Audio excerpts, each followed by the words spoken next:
Hey guys, tonight we're stepping past the thorn fence and into a world your ancestors begged you to avoid. The medieval fairy encounter.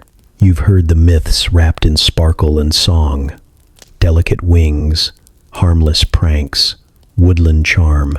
But the reality was nothing like that. The truth?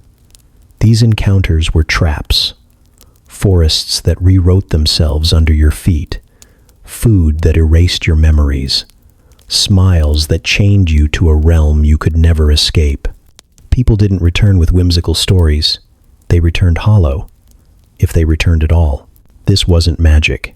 It was survival rigged against you from the first step. Every word, every glance, every bite carried a price no human could afford.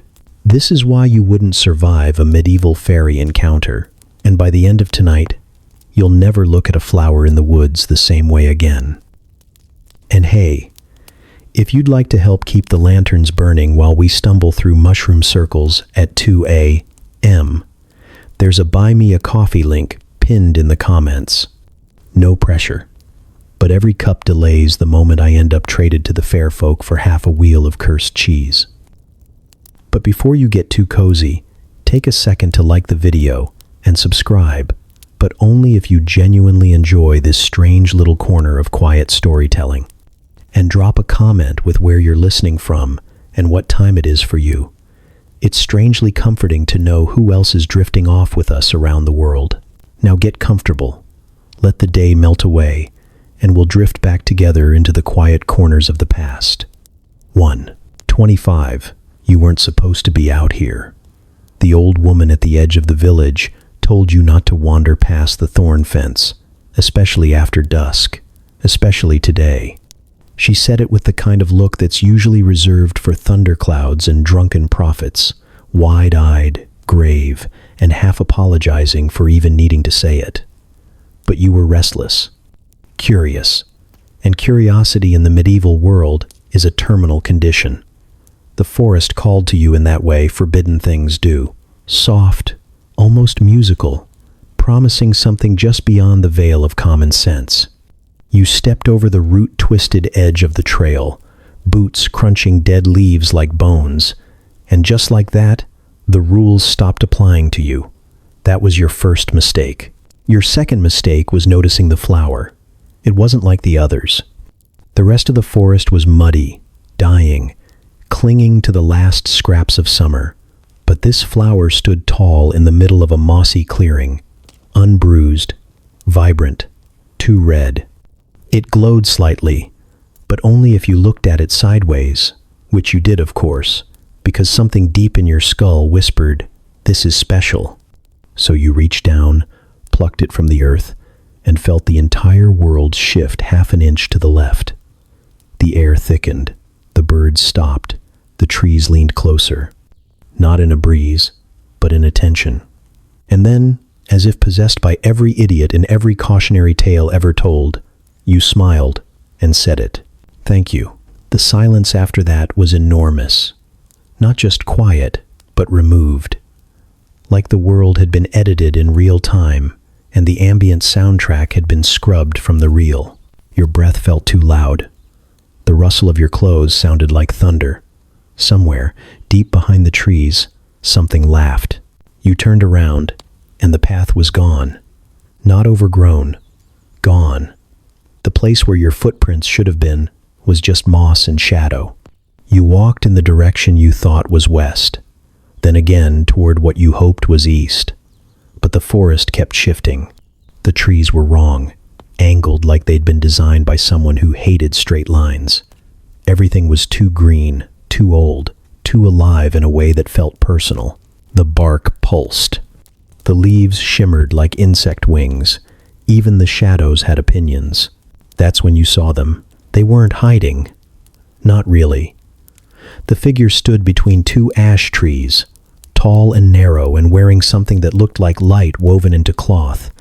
Their face was slippery, beautiful, but wrong. The kind of face that makes you forget your own name. Their eyes were too still. Their mouth didn't move when they spoke, but you heard the words anyway, slithering directly into the center of your brain. You took something that wasn't yours. You tried to speak, to explain, to say anything that might resemble sorry or didn't mean to. But your voice got tangled in your throat and came out as a squeak, like a mouse drowning in honey. The figure stepped closer, and the forest held its breath. Your knees didn't so much bend as collapse, and the moss reached up eagerly to catch you. They didn't shout. They didn't need to. The Fae don't do rage the way humans do. It's colder, older, like the disapproval of a god who remembers when you were still crawling out of the ocean. They extended one hand, pale and root-like, palm up, and the flower you'd picked reappeared there, whole and dripping with something that wasn't due. You wanted to apologize, really, but words had become a distant concept. You couldn't remember what your mouth was for. Instead, you nodded, or maybe twitched. Either way, it was enough. The figure smiled, slowly, deliberately, and just like that, you were no longer standing in a forest. You were somewhere else entirely. The sky was the color of old bruises. The trees glowed from within, their trunks pulsing like heartbeats. The air tasted like cinnamon and static. Everything shimmered with a beauty so perfect it hurt to look at for more than a few seconds. Music drifted through the atmosphere, soft, unsettling, as if it were being played underwater by someone who didn't particularly like you. All around you, figures moved, not quite people, not quite anything. They walked too smoothly, smiled too widely, eyes like mirrors, reflecting things you hadn't done yet. You were in the realm, not a realm, the realm, where time eats itself and logic is ornamental. You hadn't been invited, you'd been claimed. Someone brushed past you and whispered a name you hadn't told anyone in years. Another handed you a cup of something that looked like fire and smelled like your mother's lullaby. You dropped it. It vanished before it hit the ground. No one noticed. Or maybe everyone did. You don't belong here. Everything in your bones is screaming that, but your skin's starting to forget. The longer you stay, the fuzzier your memories become. Your brother's face is already gone. Your village is a smear of sound and warmth. You remember shoes, vaguely, the concept of Wednesday, but they don't feel important anymore. The figure from before is watching you, not smiling now, just waiting. You've been marked. You're not entirely sure what that means, but your shadow now moves independently of your body, and sometimes you hear it humming when you're trying to sleep. You sit down on a log that wasn't there a moment ago. It sighs under your weight. A fox with 6 eyes curls up beside you and bleeds gold into the grass. You think about running, but where would you go? There's no exit, no border, only gradients of strangeness. You begin to understand something very old and very cruel. The Fae don't want to kill you. They want to keep you forever. You are a walking violation, a chaotic bag of meat and good intentions stumbling through a place that runs on ritual, precision, and the kind of etiquette that kills you if you get it wrong. Fairyland is not a woodland playground. It is not charming. It is not quaint. It is a labyrinth of consequences disguised as beauty. Every step you take without knowing the rules is a gamble. Every breath you draw might offend something older than sunlight. And the worst part? No one's going to explain the rules to you. That would be too easy, too fair. Instead, you're expected to know, intuitively, instinctively, as if your ancestors whispered them to you in the womb. Which, to be fair, they might have. But you probably weren't listening. And now you're here, in a place where curiosity is currency and ignorance is a capital offense. You're hungry. Of course you are. You haven't eaten since before you crossed over, and time here doesn't follow any schedule your body recognizes. Minutes stretch into hours, fold into seconds, then dissolve entirely. Your stomach growls like a feral dog, and just as you're starting to wonder if tree bark counts as food, a table appears. Not slowly, not with ceremony, just there.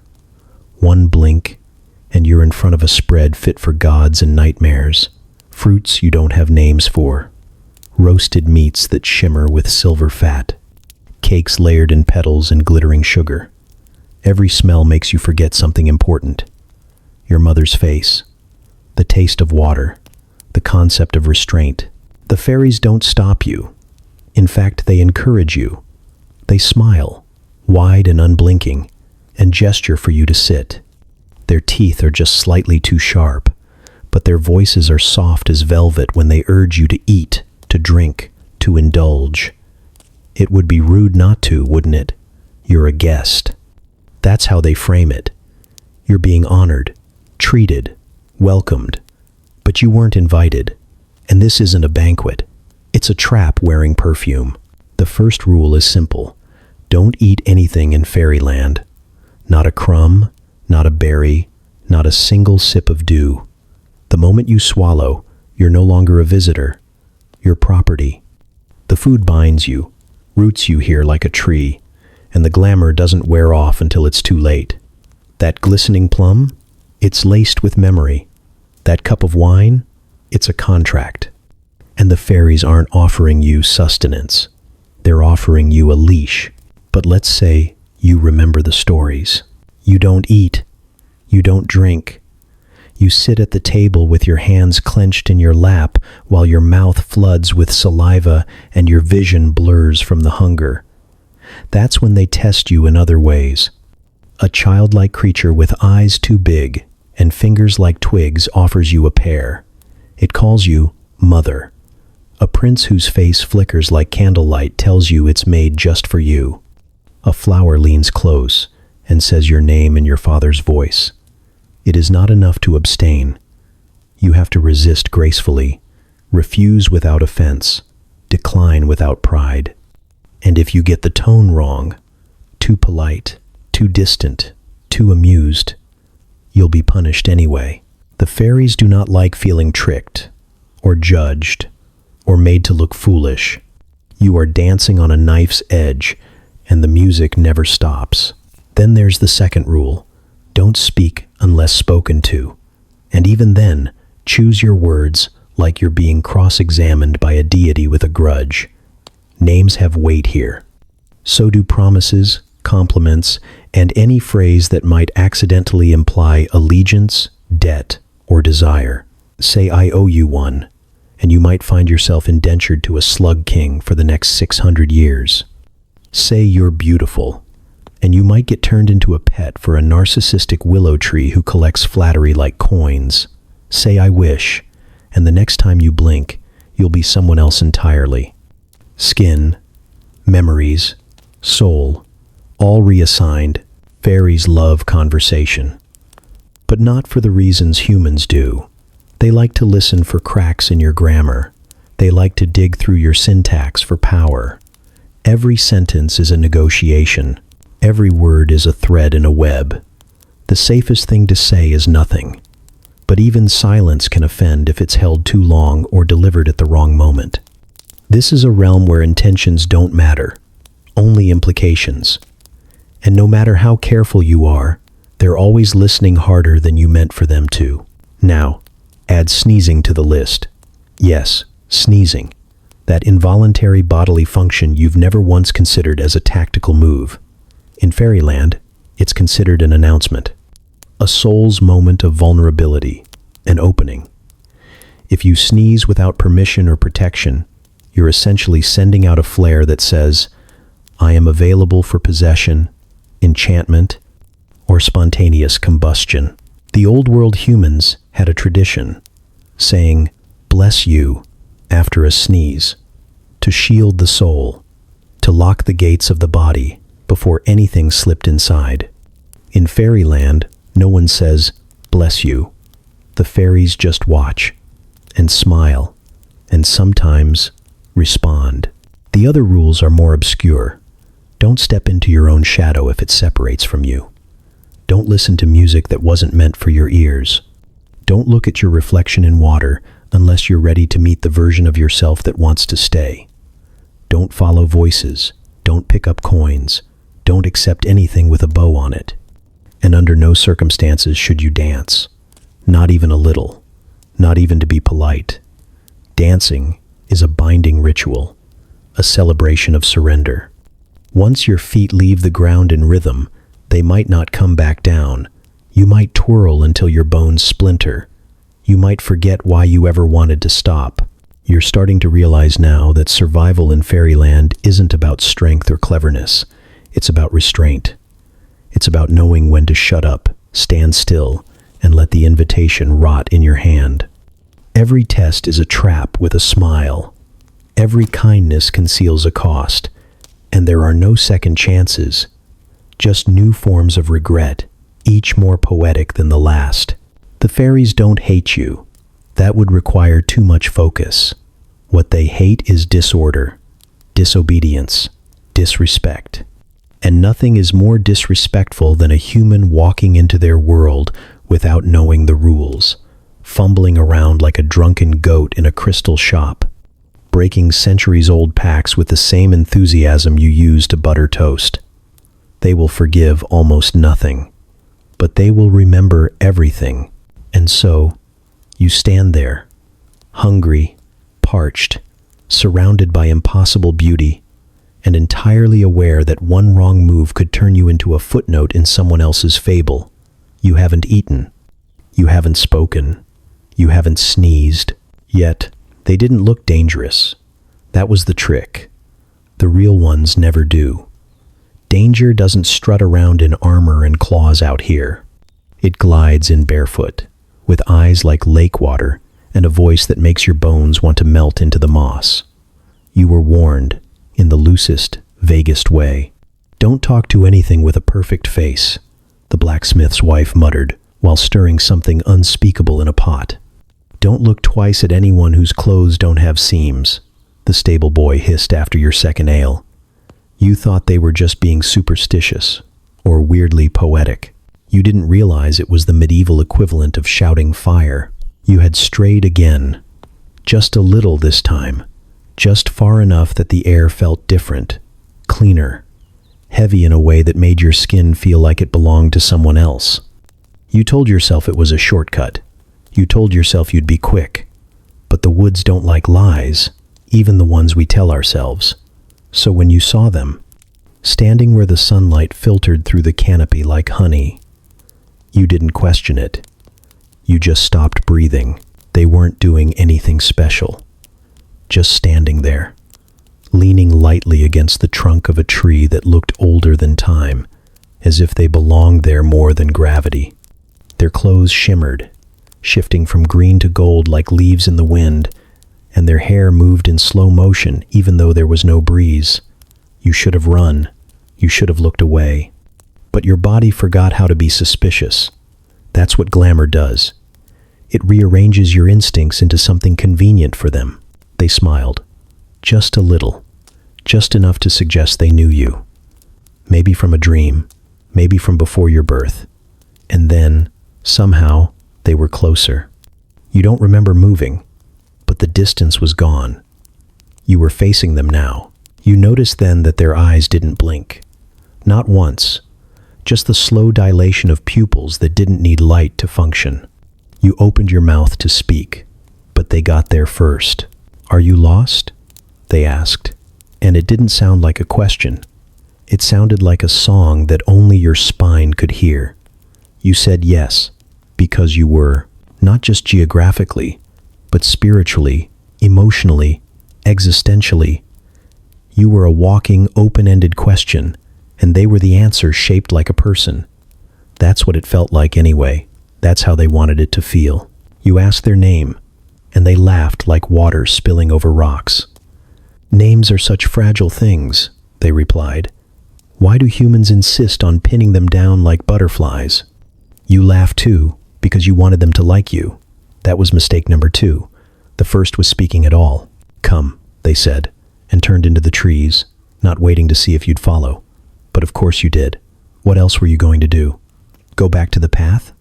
Back to your miserable, plague-ridden village, where rats outnumbered prayers and breakfast was stale bread if you were lucky?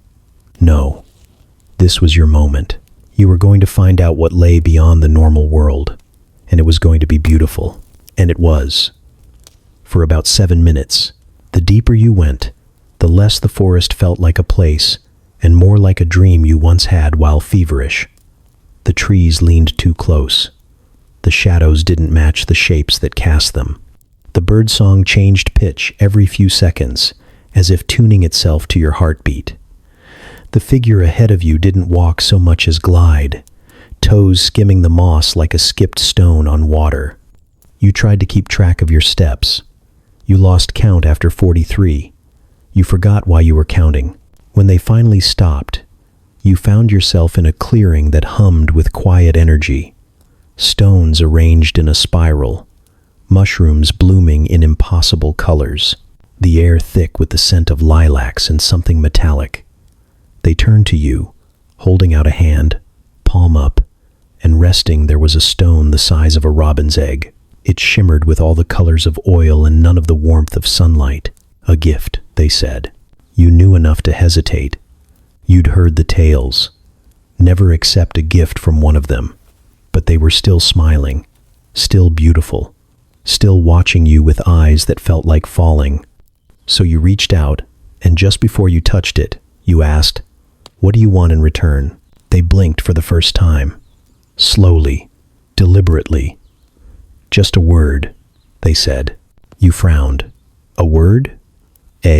Any word. One that means something to you. One you wouldn't want to lose.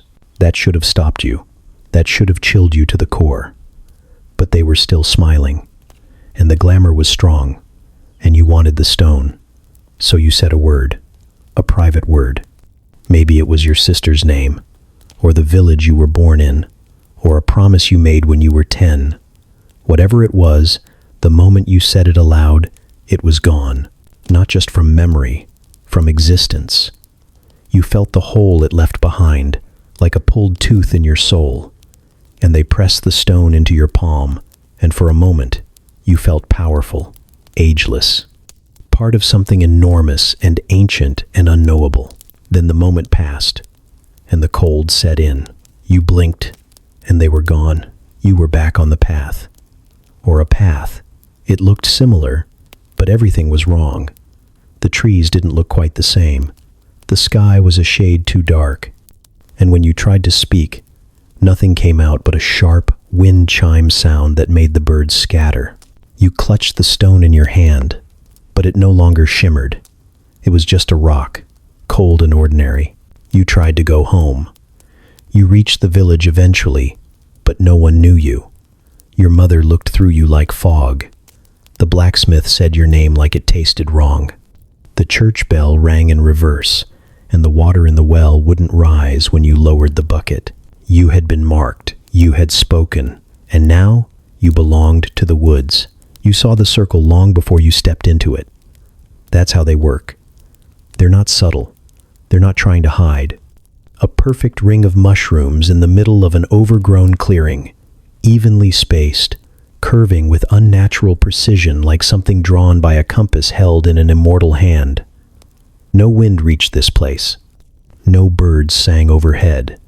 The air was still, thick with the scent of damp earth and the faint sweetness of something dying. You should have turned back.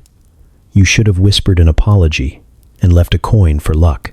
But humans have never been good at walking away from mystery, especially when it's gift-wrapped in wonder. You told yourself it was just a patch of mushrooms, harmless, curious, a weird trick of nature. You stepped closer, and everything shifted. Colors deepened, shadows curled, and sound thinned until even your footsteps felt muffled.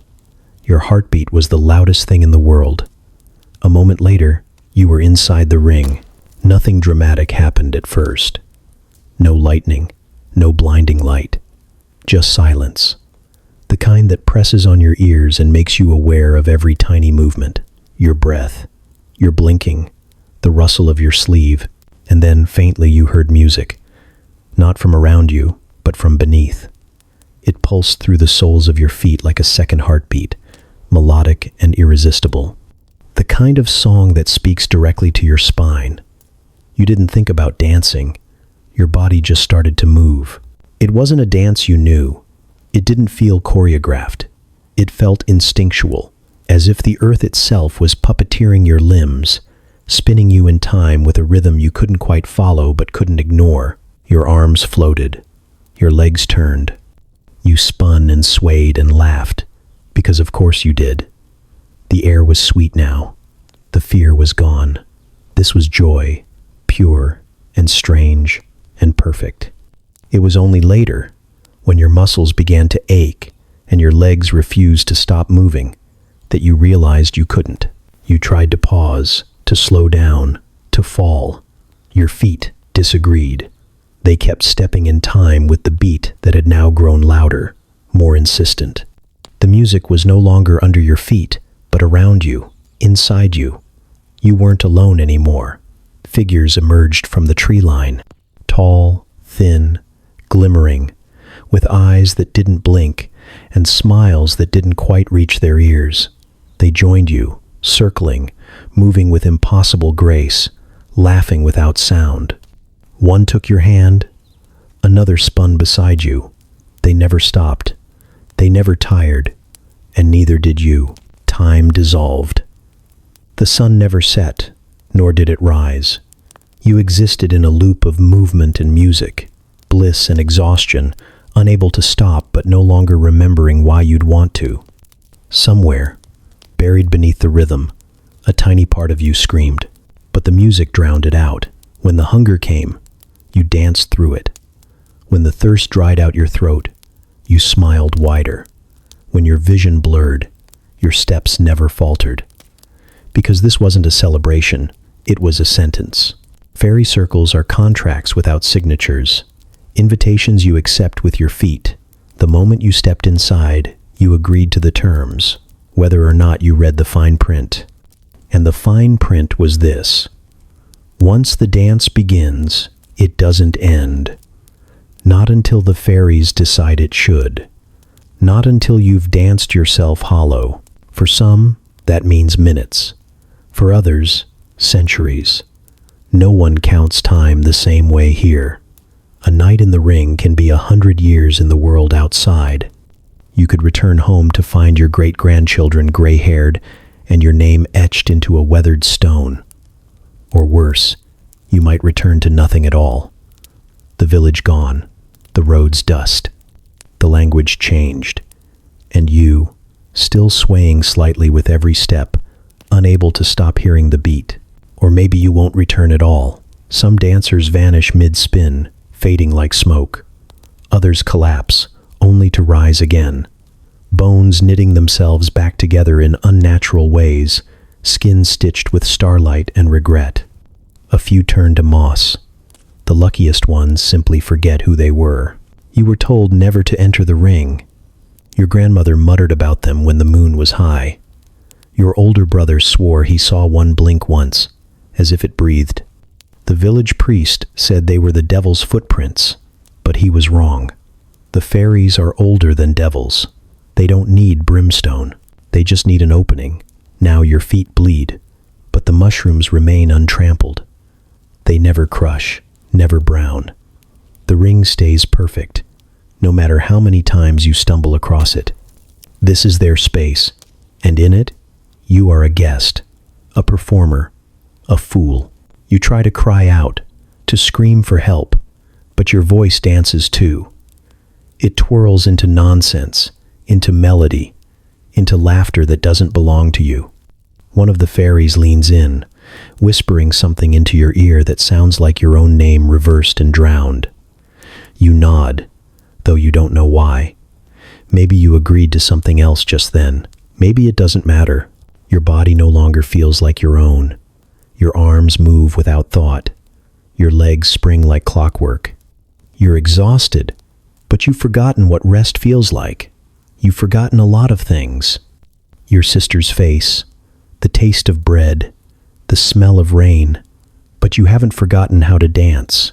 Not yet. That's the cruelest part. You'll remember the steps long after everything else is gone. Eventually, you will collapse. Maybe not today, maybe not for another 100 dances. But when you do, the fairies will step over you, still spinning, still smiling, and you will become part of the ring. Your bones will settle into the soil. Your soul will echo in the music. Another perfect mushroom will bloom where your feet last touched the ground. And the next traveler who wanders in, who sees the circle and thinks, "What harm could it do?" will find you there, still dancing. It looked like cheese. That was your first mistake. You assumed that anything soft, pale, and vaguely triangular on a wooden plate was safe, familiar, edible.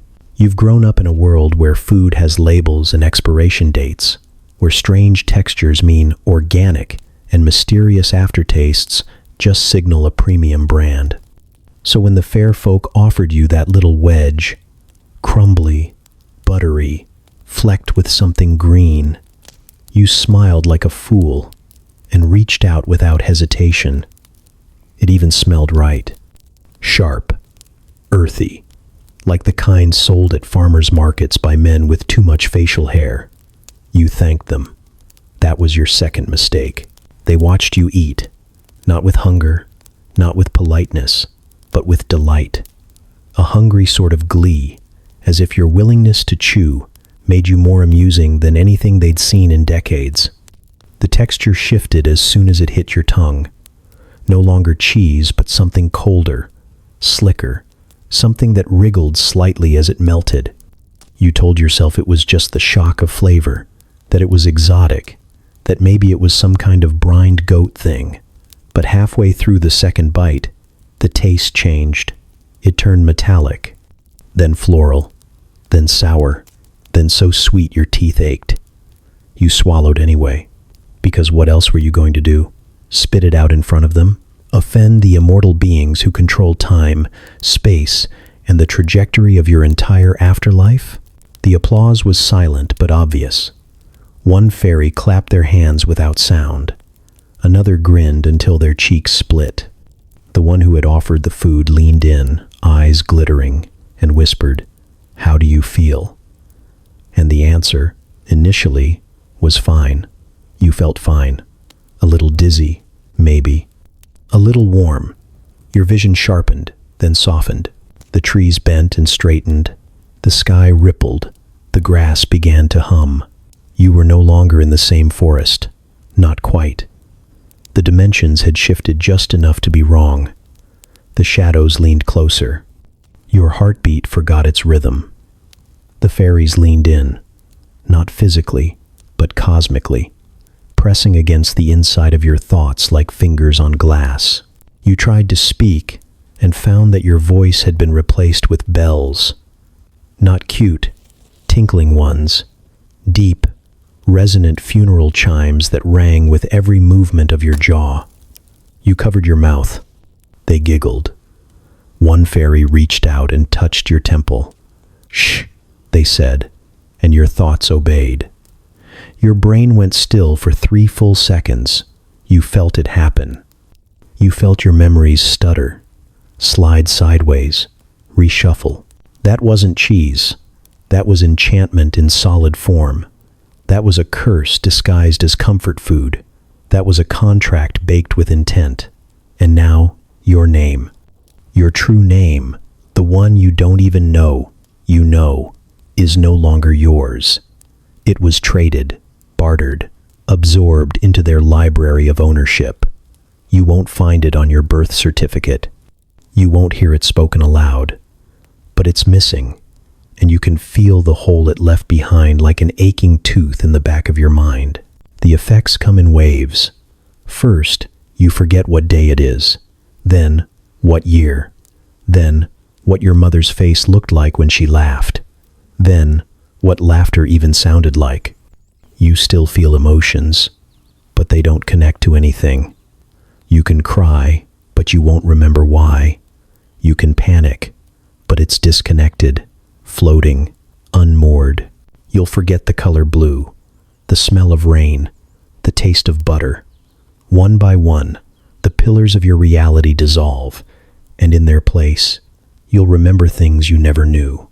Songs in languages not meant for human throats. Names of trees that only grow in dreams. recipes for food that should never be eaten under a waxing moon. You will remember what it feels like to die in 100 different timelines. You will forget what it feels like to sleep, and you'll stay, because now you can't leave. The food has rooted you to this place, this realm that exists between shadows and intentions. If you try to step away, the path will loop. The forest will lean. You will walk in circles until your shoes rot and your feet remember the soil better than they remember home. Time outside the realm will stretch like taffy. Decades will pass, centuries. Your absence will become legend. You'll become a warning told in whispers, a name scratched into chapel doors. But here, you'll remain ageless, not immortal, just preserved, like fruit sealed in honey, alive enough to suffer, conscious enough to regret. There are others here. You'll meet them eventually.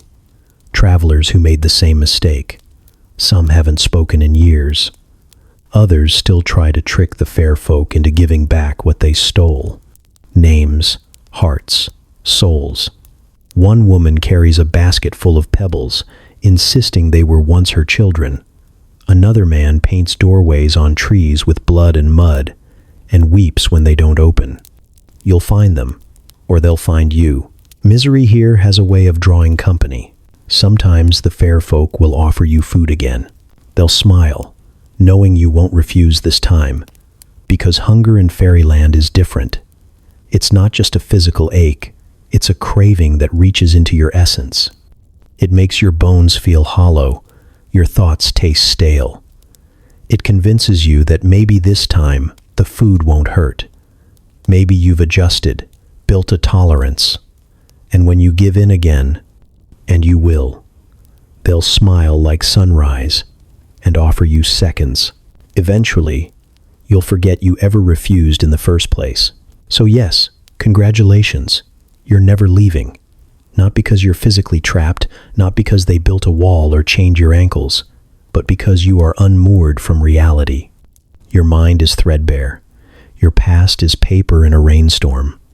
You have eaten their food, and in doing so, you have become part of their story. Not a character with agency or meaning, just an embellishment.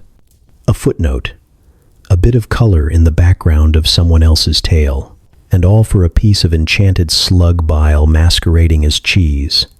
At first, it's subtle, the kind of eerie you shrug off, like a draft in a room with no windows or the feeling that someone's staring at the back of your neck. You tell yourself it's just wind, just animals, just nerves. But the longer you walk through this forest, the less it behaves like a place and the more it acts like a person. An ancient one, a cruel one. A being that watches you with the amusement of a cat watching a trapped mouse try to outwit the box. It starts with the trees, not the way they look, although, yes, they're unnaturally tall, twisted into shapes your eyes want to correct, but can't. But the way they stand, too still. The leaves don't rustle, the branches don't sway. They just loom, upright, unmoving, as if holding their breath. And the moment you turn your back, you swear you hear them exhale. You try to catch them moving, but they're always just where they were a second ago, always just a little closer than you remember. The path doesn't help. It splits, rejoins, vanishes, reappears. You marked a tree with a stone and returned to find the mark carved into every trunk within sight, mocking you with perfect duplication.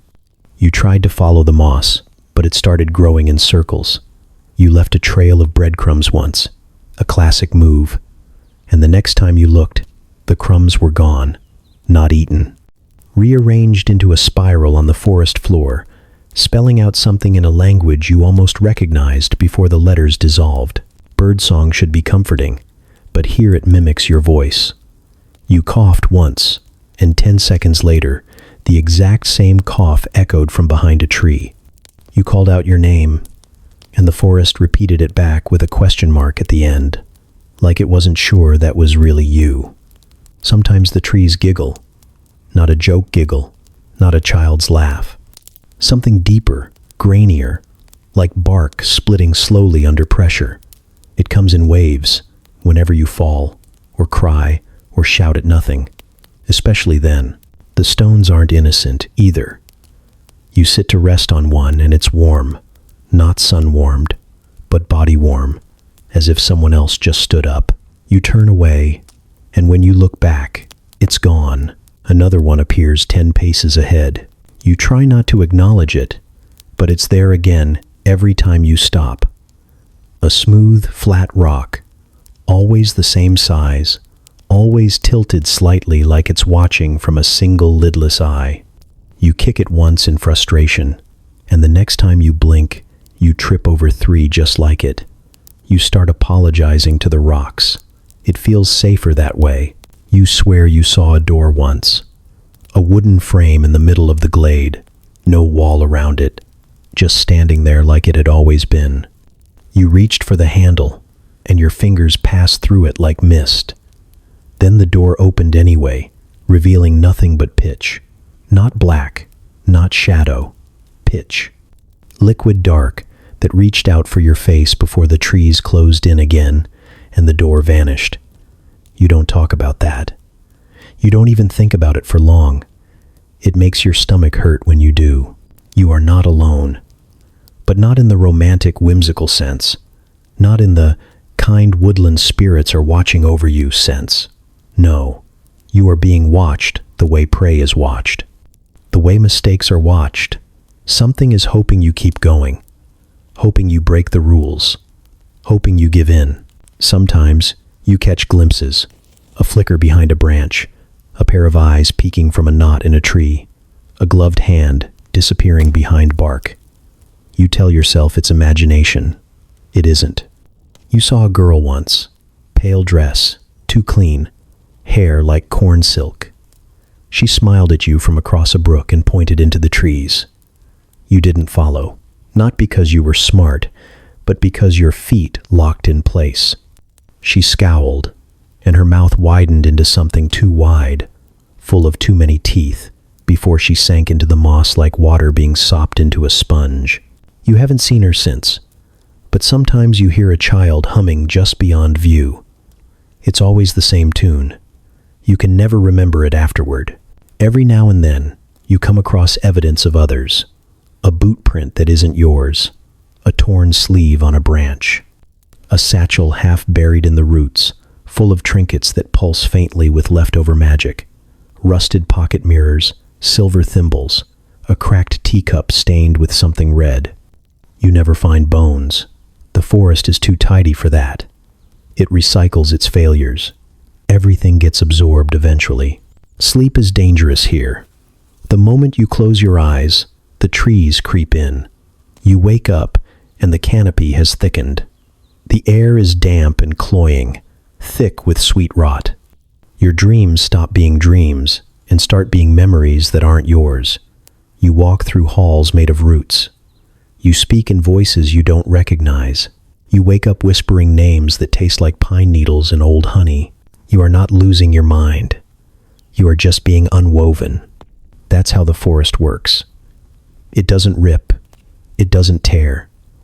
It unspools you gently, laugh by laugh, breath by breath, until the thread of your soul is too tangled to follow. Then it tucks you away. Not in a grave, in a place, a hollow in the trunk of a willow, a whisper on the wind that someone else hears someday, and follows, and vanishes. Because that's the point. You were never meant to survive here. You were never meant to understand the rules. This isn't your domain. It's theirs. And the forest, sacred, ancient, malicious, and knows what it is. A trap draped in beauty, a maze with a sense of humor, a god with no mercy, and 1,000 green eyes. And now that you've entered it, it knows you too. You didn't mean to fall for it. No one ever does. But you were tired, lost, starving in a forest that never ended, and then, there it was.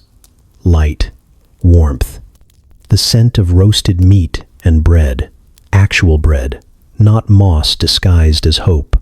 A grand hall shimmered through the trees, rising from the roots like it had always been there. Lanterns floated through the air. Music drifted from unseen instruments.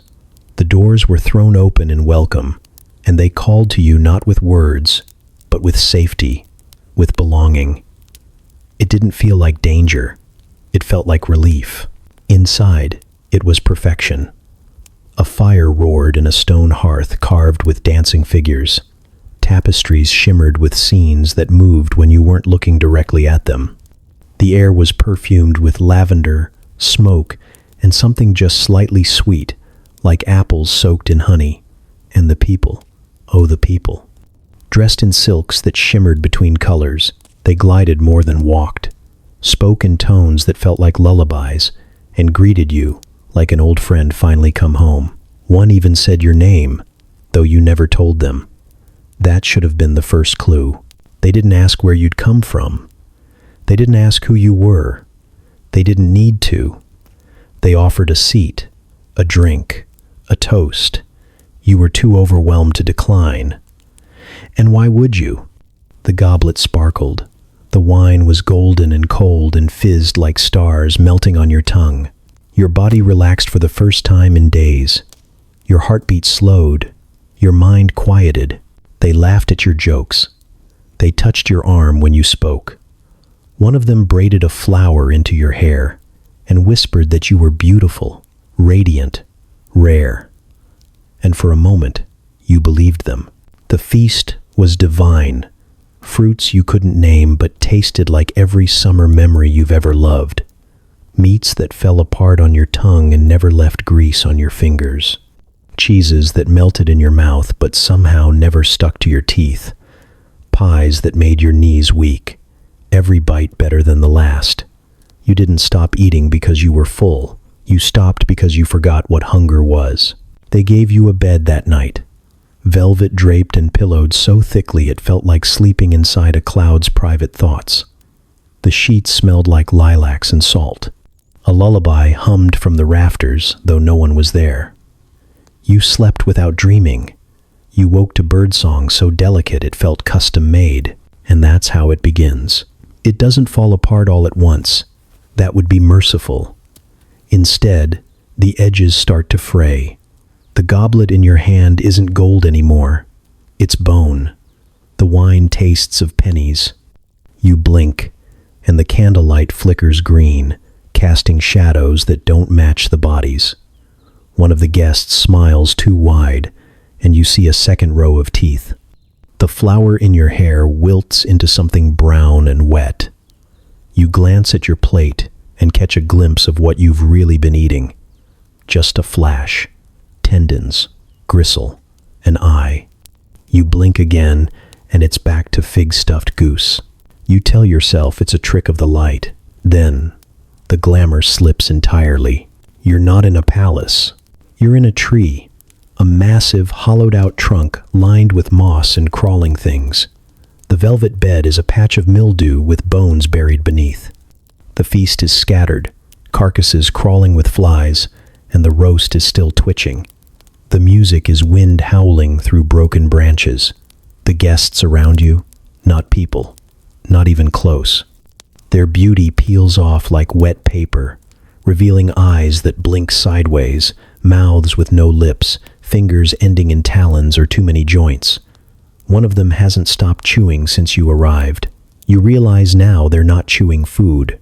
They're chewing a name, yours. You try to run, but the door is gone. There is no door. There never was. The forest laughs, the guests stare, and the one who braided your hair is suddenly inches from your face, whispering again. But this time their breath smells like blood and rot and things that have been buried too long. You ask how long you've been here. They smile and say, just a while, but your fingernails are longer. Your skin is thinner. Your hair has grown past your shoulders. You check your pocket and find a tooth that wasn't yours before. You try to scream, but your voice echoes like it's underwater. One guest begins clapping, slow and mocking. Another hands you a mirror, and you almost look. Almost. You remember just in time that mirrors lie here. You've heard the stories. The glamour always fades. It's a trap, not a gift. A mask they wear to bait you, to make you stay willingly. Because if you ask to stay, if you thank them, if you even like it, then it's your own fault, isn't it? You accepted the offer. You complimented the wine. You laughed at the jokes. You danced when they asked. And now you're theirs. Even if you escape, you won't. The memory of that beauty will haunt you. The taste of that fruit will ruin every meal. You'll see their faces in crowds, hear their laughter in your dreams. Your mind will second-guess reality every time something seems too perfect. You'll wonder if this is glamour, if it's all just moss and bones again. And slowly, you'll stop trusting your own senses. You'll start checking mirrors for signs that you're still real. And if you stay, if you surrender to it, you'll forget. That's the mercy they offer. The glamour will wrap around your mind like gauze, softening the horror until it feels like peace. You'll live in a palace built from lies and rot, and you'll thank them for it. Because to remember what's underneath would shatter you, and they prefer their pets docile. So yes, it looked gorgeous, until it wasn't. That wasn't a palace. That wasn't a feast. That wasn't love, or comfort, or kindness. That was the trap, and you walked right into it. It didn't feel like long. Maybe 10 minutes, maybe less. You remember slipping between the trees, chasing the flicker of light that moved like a willow, the wisp but looked just enough like a lantern to justify following it. You told yourself it would be quick. You weren't even that far from camp. You could still smell the smoke from the fire and hear the others laughing, until you couldn't, until the trees thickened, the ground dipped, and the light led you into a glade that hummed like a throat clearing in the dark. You turned around almost immediately. Something felt off. The silence was wrong, too wide, like someone had scooped out all the sound and left a hollow echo behind. No wind, no birds, no footsteps but your own.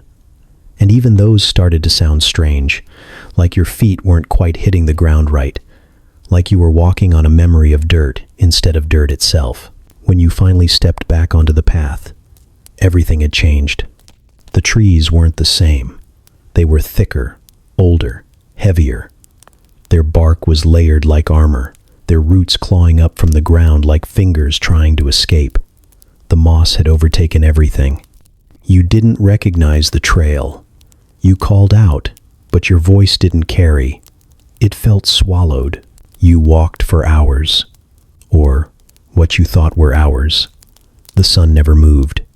It just hovered on the edge of twilight, gold fading into pink, never quite falling into night. Your watch had stopped ticking. You checked your phone, and the date read 2324. You laughed out loud at that, because it was ridiculous.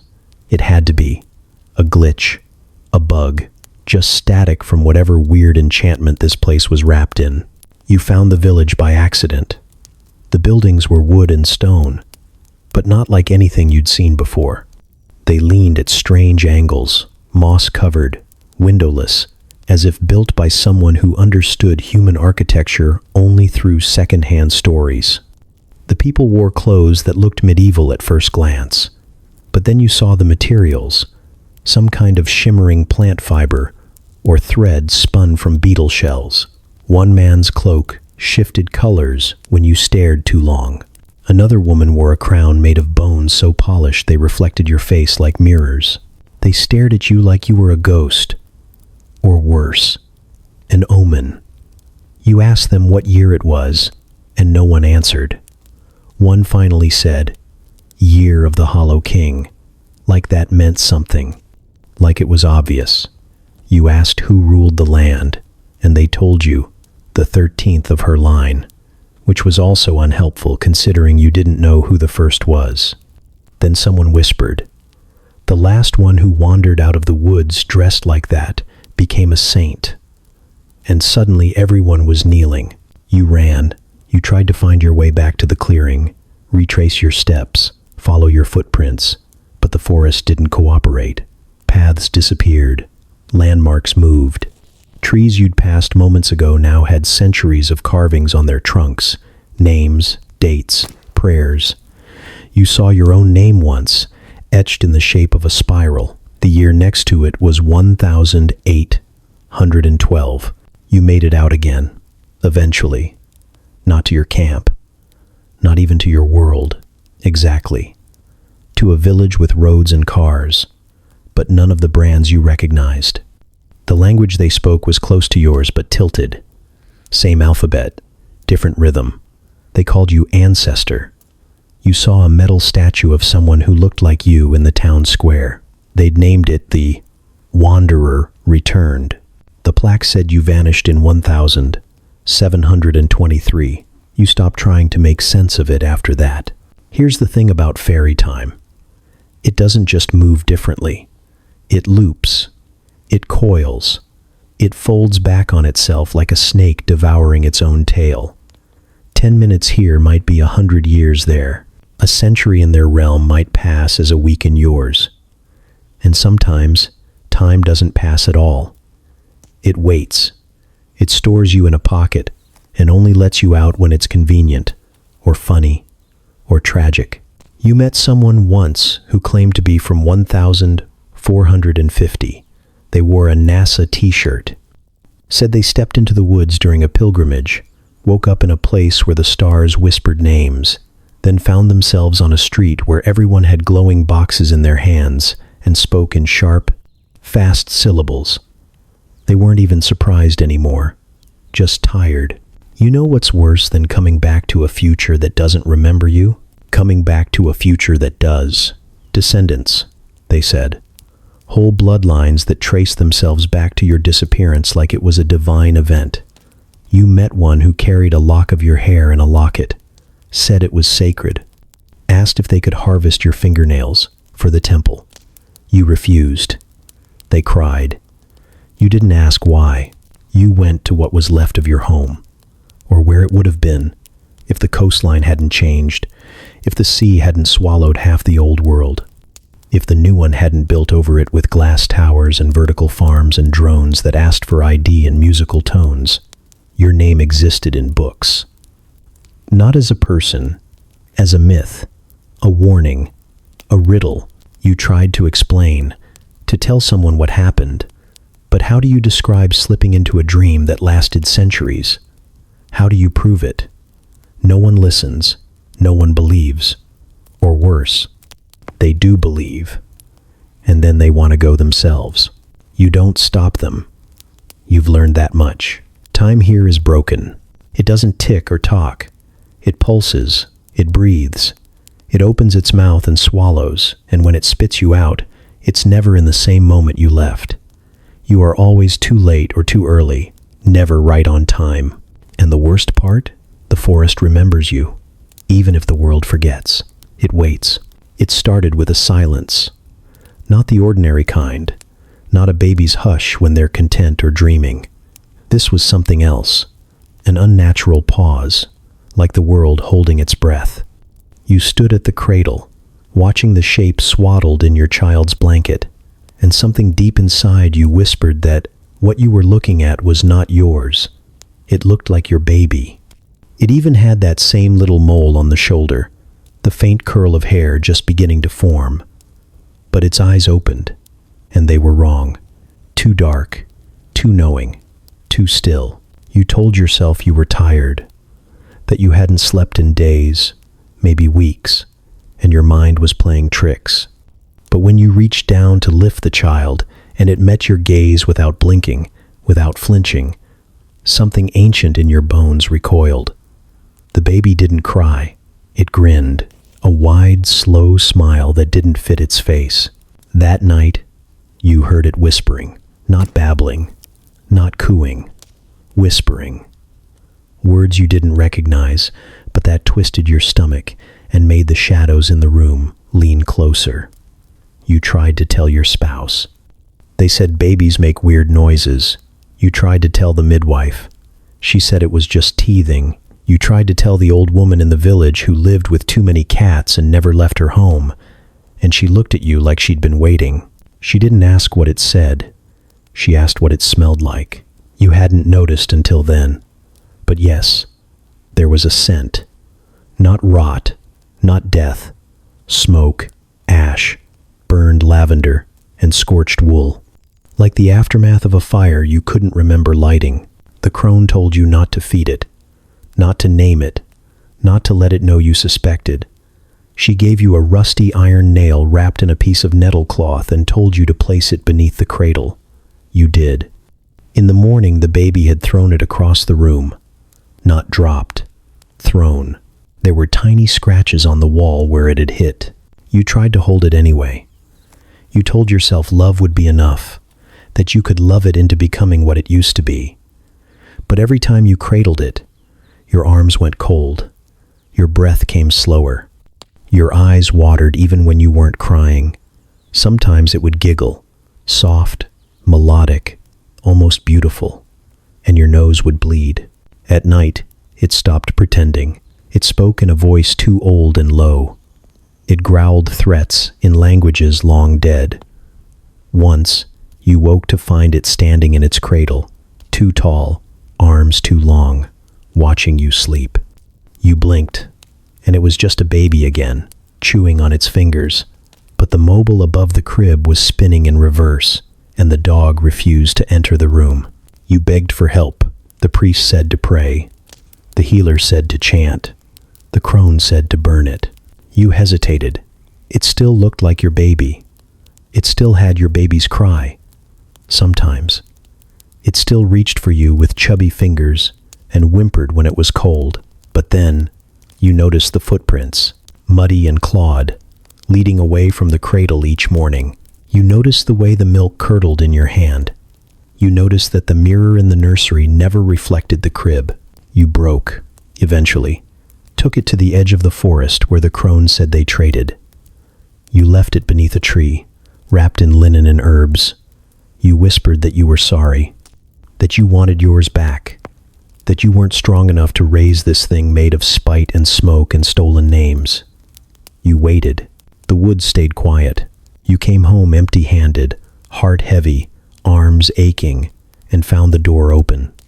The real baby was in the cradle, asleep, soft and pink and warm and crying like the world had just begun again.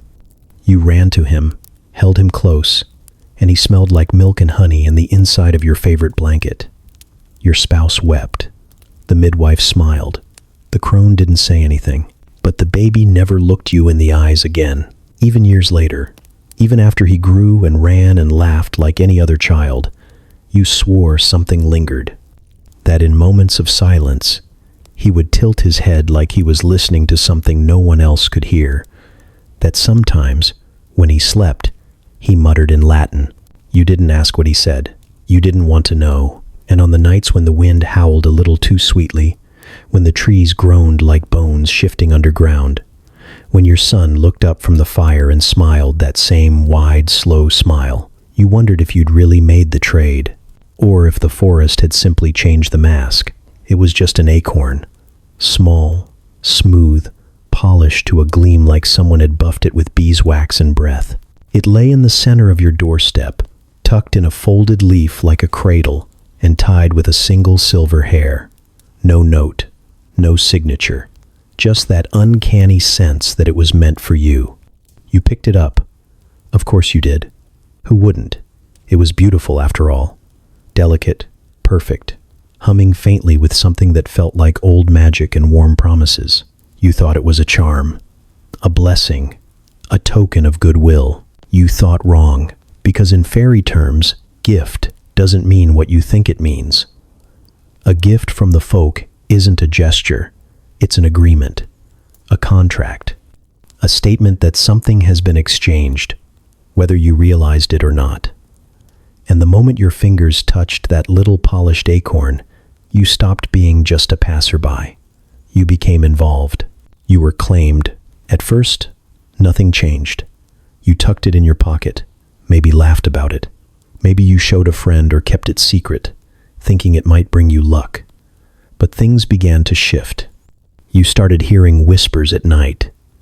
Nothing coherent, just the hush of leaves brushing against skin, the sound of something crawling over the roof in patterns that almost sounded like footsteps. You smelled earth all the time, even indoors. Damp moss, crushed bark, the faint sweetness of decay. It clung to your clothes, settled into your sheets. You thought you were imagining it. Then came the dreams.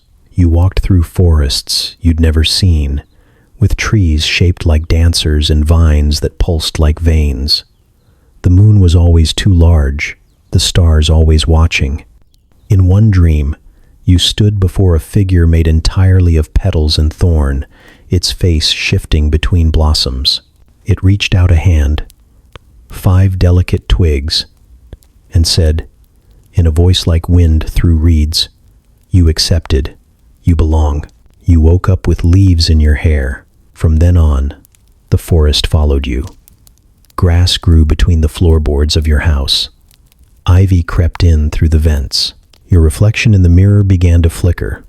Not wrong, not monstrous, just unfamiliar, tilted, slightly off. Sometimes your eyes looked greener. Sometimes you swore you saw a crown of branches behind you, but only when you moved. You tried to get rid of the acorn, threw it into a river, burned it, buried it. It came back every time, on your nightstand, in your shoe, nestled in your cereal like it belonged. You stopped trying. It didn't help that people started treating you differently. Strangers smiled too long. A fox sat outside your window every night and just stared. Once, you passed an oak tree and it bowed toward you, ever so slightly, with a creak that sounded suspiciously like spouse. That's when you found the moss ring around your finger. It didn't hurt. In fact, it pulsed with warmth, like something alive. But you couldn't take it off. It didn't rub away or wash off. It didn't respond to knives or fire or pleading. It simply was.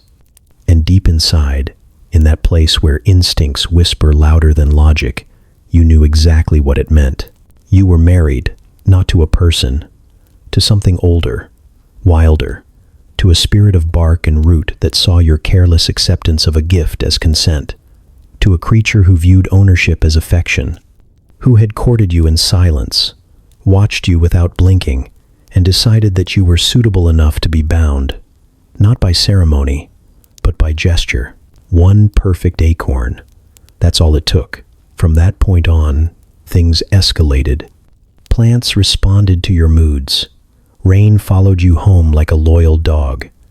You could hear the groan of trees when they were felled, feel the ache of the soil when someone salted the earth. You tried to live normally, but it's hard to explain to your boss why mushrooms are growing in your keyboard. Harder still to explain the voice that sometimes hums lullabies from your closet. You stopped using your front door because every time you opened it, something was waiting. Flowers arranged like offerings, stone circles forming overnight, beetles spelling your name in spirals on the welcome mat. You received visitors too, not human ones. Shadows with smiles, pale figures with bark for skin. One left a woven crown of thorns on your pillow. Another asked if you were settling in well and offered you a bouquet of dandelions made of bone. You thanked them, because not thanking them would be worse, and they vanished with sighs that sounded far too pleased.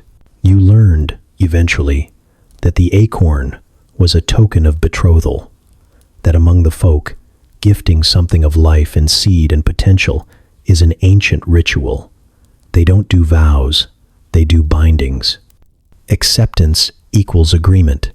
Gratitude equals consummation.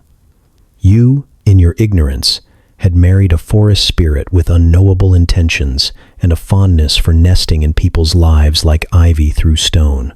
And maybe, just maybe, you didn't mind, because the longer it went on, the more human concerns began to slip from your mind. Schedules, bills, time. Your thoughts turned mossy. You stopped wearing shoes. The idea of concrete made you shiver. You started speaking in riddles without realizing it. Your dreams weren't dreams anymore. They were visits, conversations, lessons. You stopped wondering what you'd done wrong. You started wondering why it took so long for them to find you. Because love in the Fey world isn't kind. It isn't sweet. It isn't chosen. It's claimed, bound, sealed with tokens of bark and bone and blood. And while humans write vows on paper, the folk carve theirs into the very structure of the world. So yes, they gave you a gift. And yes, you accepted it. And now, every tree knows your name. It slipped out of your mouth like a reflex, the way it always does. Someone hands you something. You say thank you. Someone helps you across a ditch that didn't exist a second ago. Thank you. A figure made of moonlight and thistle pulls you from a sinkhole shaped like a screaming mouth, and you, utter fool that you are, look it dead in its shimmering, ever-shifting face and say it. Thank you. The air didn't change. Not immediately. No lightning, no thunderclap, no ominous music. Just a silence. Heavy, curious, like the forest itself leaned in to hear what you'd just done. The figure blinked, slow, like a snake considering its next movement, and then smiled. Not a pleasant smile, not even a malicious one. A smile that said, "Oh, interesting. We weren't expecting that. Let's see what we can do with it." The next morning, your left leg didn't work right. You stood and pitched sideways, foot twisted at a strange angle, knee bending the wrong way, like your bones had been rewired by someone who only had a vague idea of what a human should look like. You tried to scream, but your throat was full of moths, literal moths. They flew out one by one, soft-winged and dusty, fluttering past your horrified spouse, who promptly locked themselves in the pantry and hasn't come out since. The local healer didn't know what to do. She rubbed your leg with mugwort and muttered prayers in 3 languages, then tied a bell to your ankle and told you not to take it off, even if it rang on its own. You asked her if she'd seen this before.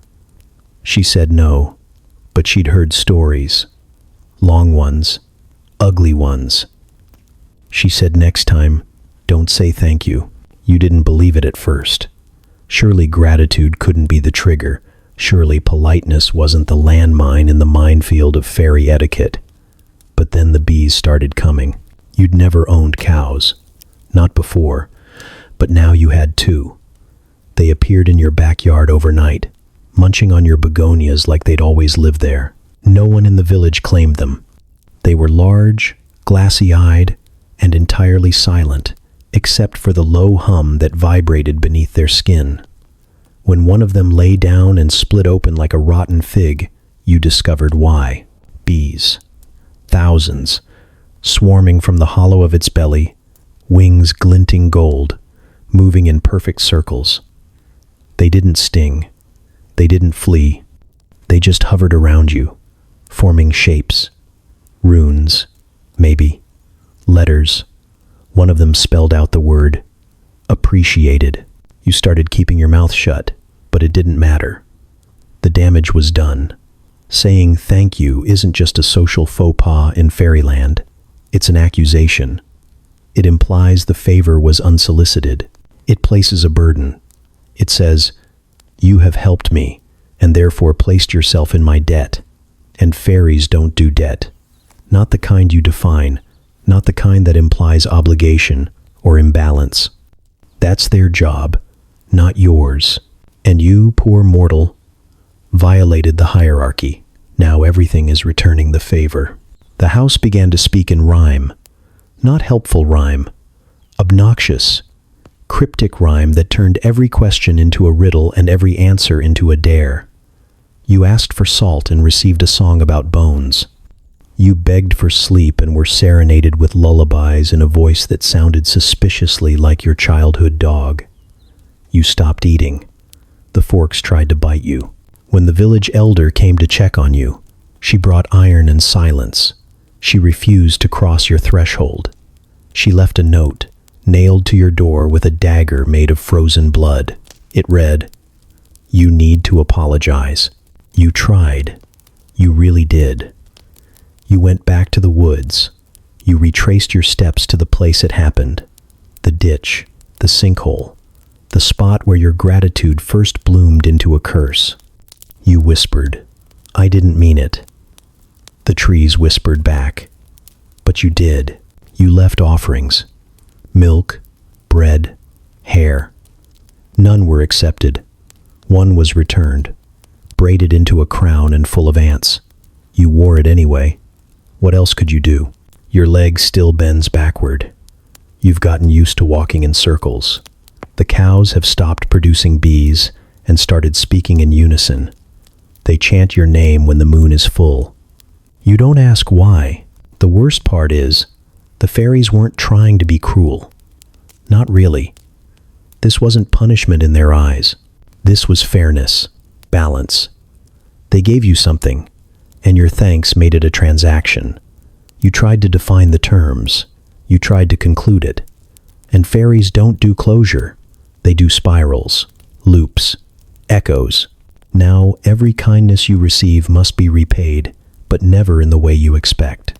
A neighbor lends you sugar, and your dreams fill with their memories, played backwards, narrated by a creature with too many hands. A stranger helps you across a stream, and your shadow leaves you for 3 days out of spite. You are not allowed to receive without consequence. You are not allowed to finish anything with gratitude. You've learned new phrases. You say, "I acknowledge your effort." You say, "This action will be remembered." You say, "You honor yourself with this choice." You never say thank you. Not even to humans. Especially not to humans. You can't be sure who's watching through their eyes. Sometimes, when you're alone, you wonder what would have happened if you just nodded, or stayed silent, or smiled and walked away. But you didn't. You said the words. You told them they'd done something kind, and now the universe insists on proving you wrong. Because fairyland doesn't run on love. It runs on balance. You saw her before she saw you. Or at least, that's what you told yourself. The clearing opened like a breath in the forest, ringed with ash trees that bent as if bowing. Mist coiled at your ankles. The light was all wrong. Everything shimmered too sharply, like reality had snapped a little too tight and cracked the air. And there she stood. Not tall, not looming, just impossible. Hair like twilight, eyes like reflections on blood, skin that pulsed slightly with the color of bruised moonlight. And you, unfortunate creature of bone and thought, made the mistake that doomed you. You stared. It wasn't even that long. A few seconds, maybe. But it was too much. There's a reason old stories warn about not looking at gods, angels, or anything that sings without a mouth. There are things you were never built to comprehend. Your eyes are meant for dirt and fire, and the edge of rivers. Not this. Her smile was slow, not seductive, though that would have been easier. It was clinical, interested, like a cat finding a beetle that twitches just enough to amuse but not enough to matter. You tried to look away, but it was already too late. Something inside you folded inwards. Not your body, your future. You blinked, and the forest was gone. You were somewhere else now. A hall made of crystal and bone, with light that dripped from the ceiling in thick golden strands. Music hummed through the floor. No instruments, no singers, just the sound of beauty stretched to the point of screaming. You stood on a carpet of feathers, but they twitched underfoot like they remembered the birds they came from. The queen was seated now, on a throne grown from tree roots and regret. She didn't speak. You didn't either. You couldn't, because your mouth had vanished. Not sewn shut, not frozen, just gone. As if your face had been edited, reimagined by someone who had never met a human, but had heard of them once, from a drunk goblin. You lifted your hands to your lips. Nothing. You felt your throat. Endation. Smooth. You tried to scream, but only thought noise came out. The static of a dream unraveling. She watched you. Behind her stood dozens of courtiers. They wore skin like it was optional. Some had too many teeth. Some had none. One was made entirely of mirrors and sobbed quietly into a goblet full of writhing shadows. They were beautiful too, in the same way storms are beautiful when they swallow ships. But the queen was different. She was still, utterly still, like time itself bowed to her. A fey knight stepped forward. You didn't hear him speak, but his meaning burned itself into your bones. You had looked, you had lingered. That was an invitation, that was permission, that was consent. You tried to run. Your legs moved, but the room stretched. Every step pulled you deeper. The walls breathed. The throne grew larger. The queen did not chase you. She simply remained at the center, always in your vision, always watching. You reached a doorway, only to find your hands had turned to petals. They tore when they touched the frame. You sobbed, silently, liplessly, and the floor responded by blooming with blood-red roses. You think they were yours. Eventually, exhaustion found you, or maybe she allowed it to. You collapsed into a pile of salt that remembered being a body. The queen rose. Her gown shifted with every step. One moment moss, the next a net of goldfish gasping for air. She approached you slowly, every movement the answer to a question you hadn't dared to ask. She crouched beside your scattered form, and for a moment, her face softened. Then she reached out and pressed a kiss to where your forehead used to be, and everything rewrote itself. You woke up back in the forest. The clearing was gone. The air was stale. Birds chirped nervously. You had a mouth again. You had limbs. But you weren't the same. Not exactly. You walked with a limp that didn't hurt. Spoke in tones that echoed even in silence. People noticed. Children cried when they looked at you too long. Dogs whined and ran from your shadow. Your reflection stuttered, never quite keeping up. And sometimes you caught it smiling when you weren't. You spoke less. You dreamed more. In every dream, she watched you, and always, always smiling. You never looked at another stranger again. You trained your eyes to the ground, to the sky, to the safe and familiar corners of your world. But you could still feel her presence sometimes. In mirrors, in puddles, in the shimmer of heat on a summer road, she'd chosen you. Maybe not to take, maybe not to keep, but to mark. You were hers now, not owned, not loved, just remembered. And in fairy terms, that's far worse. Because to be remembered by a queen is to never be lost again, not even to yourself. It was supposed to be harmless. A wink, a smile, that flirty little glance you've honed through years of awkward Tinder dates and barstool banter. You thought it was cute, playful. Maybe it'd score you a favor. Maybe even get you out of whatever enchanted mess you'd stumbled into. You'd been raised on stories that said fairies were all about mischief and seduction, mysterious beauty, and cryptic affection. You figured a little charm couldn't hurt. You figured wrong. The moment your eye twitched and your lips curled, everything stopped. The wind froze mid-breath. The birds hushed. Even the leaves suspended their constant rustle, like the entire world was leaning in to hear what you'd just offered. Because to you, a wink is a flirtation. To a fairy, a wink is a vow. It's not symbolic. It's not interpretive. It's ancient. It's literal. You didn't flirt. You proposed, and they accepted.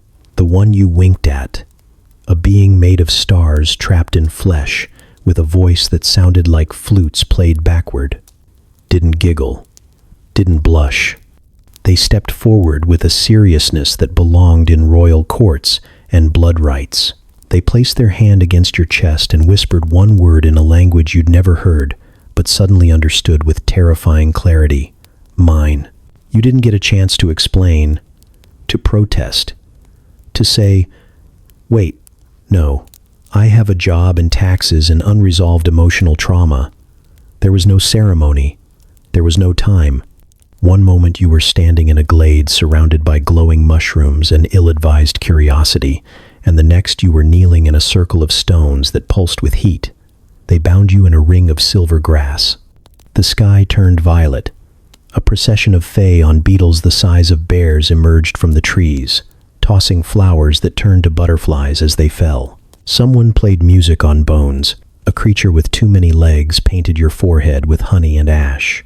You'd never even asked for their name, but now you had it. In your blood, your bones. It echoed inside you like a second heartbeat, a syllable too ancient to pronounce without losing teeth. You were linked. Official. Eternally partnered. And the crowd cheered. Afterward, they led you to your new home, which turned out to be a tree taller than any cathedral and pulsing faintly with bioluminescence.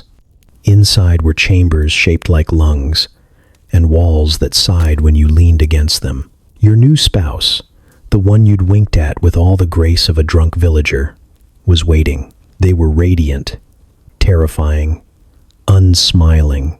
They spoke. "You will produce 12. You blinked. 12 what? They gestured to the air. 12 glowing orbs appeared, drifting like soap bubbles filled with firelight. "Children," they said, with the casual certainty of someone announcing the weather. You laughed. It was high-pitched and sounded suspiciously like panic. They didn't. You tried to reason. You tried to explain cultural misunderstanding, that mortals flirt to test the waters, to show interest without commitment, that winking is not legally binding, that marriage usually requires mutual agreement, maybe even a conversation or two. They listened, then replied, "We do not play with intention."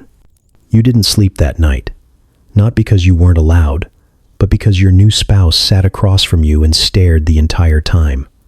Not angrily, not lovingly, just waiting, watching, ready for you to fulfill your part of the arrangement, which involved mystical reproduction via moonlight rituals that you didn't understand and really didn't want to ask about. The next day, they gave you a crown made of frost and spider silk. It attached itself to your scalp. Your reflection flickered. You stopped casting shadows. The woodland creatures began addressing you by title. The worst part wasn't the fear.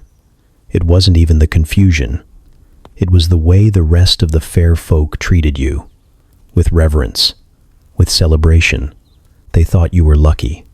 You'd caught the eye of someone powerful, someone whose affections were rarely given and never rescinded. You were a story now, whispered in roots and sung by the wind. The mortal who dared to flirt and was chosen, bound.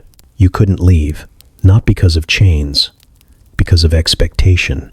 Every day the orbs floated closer.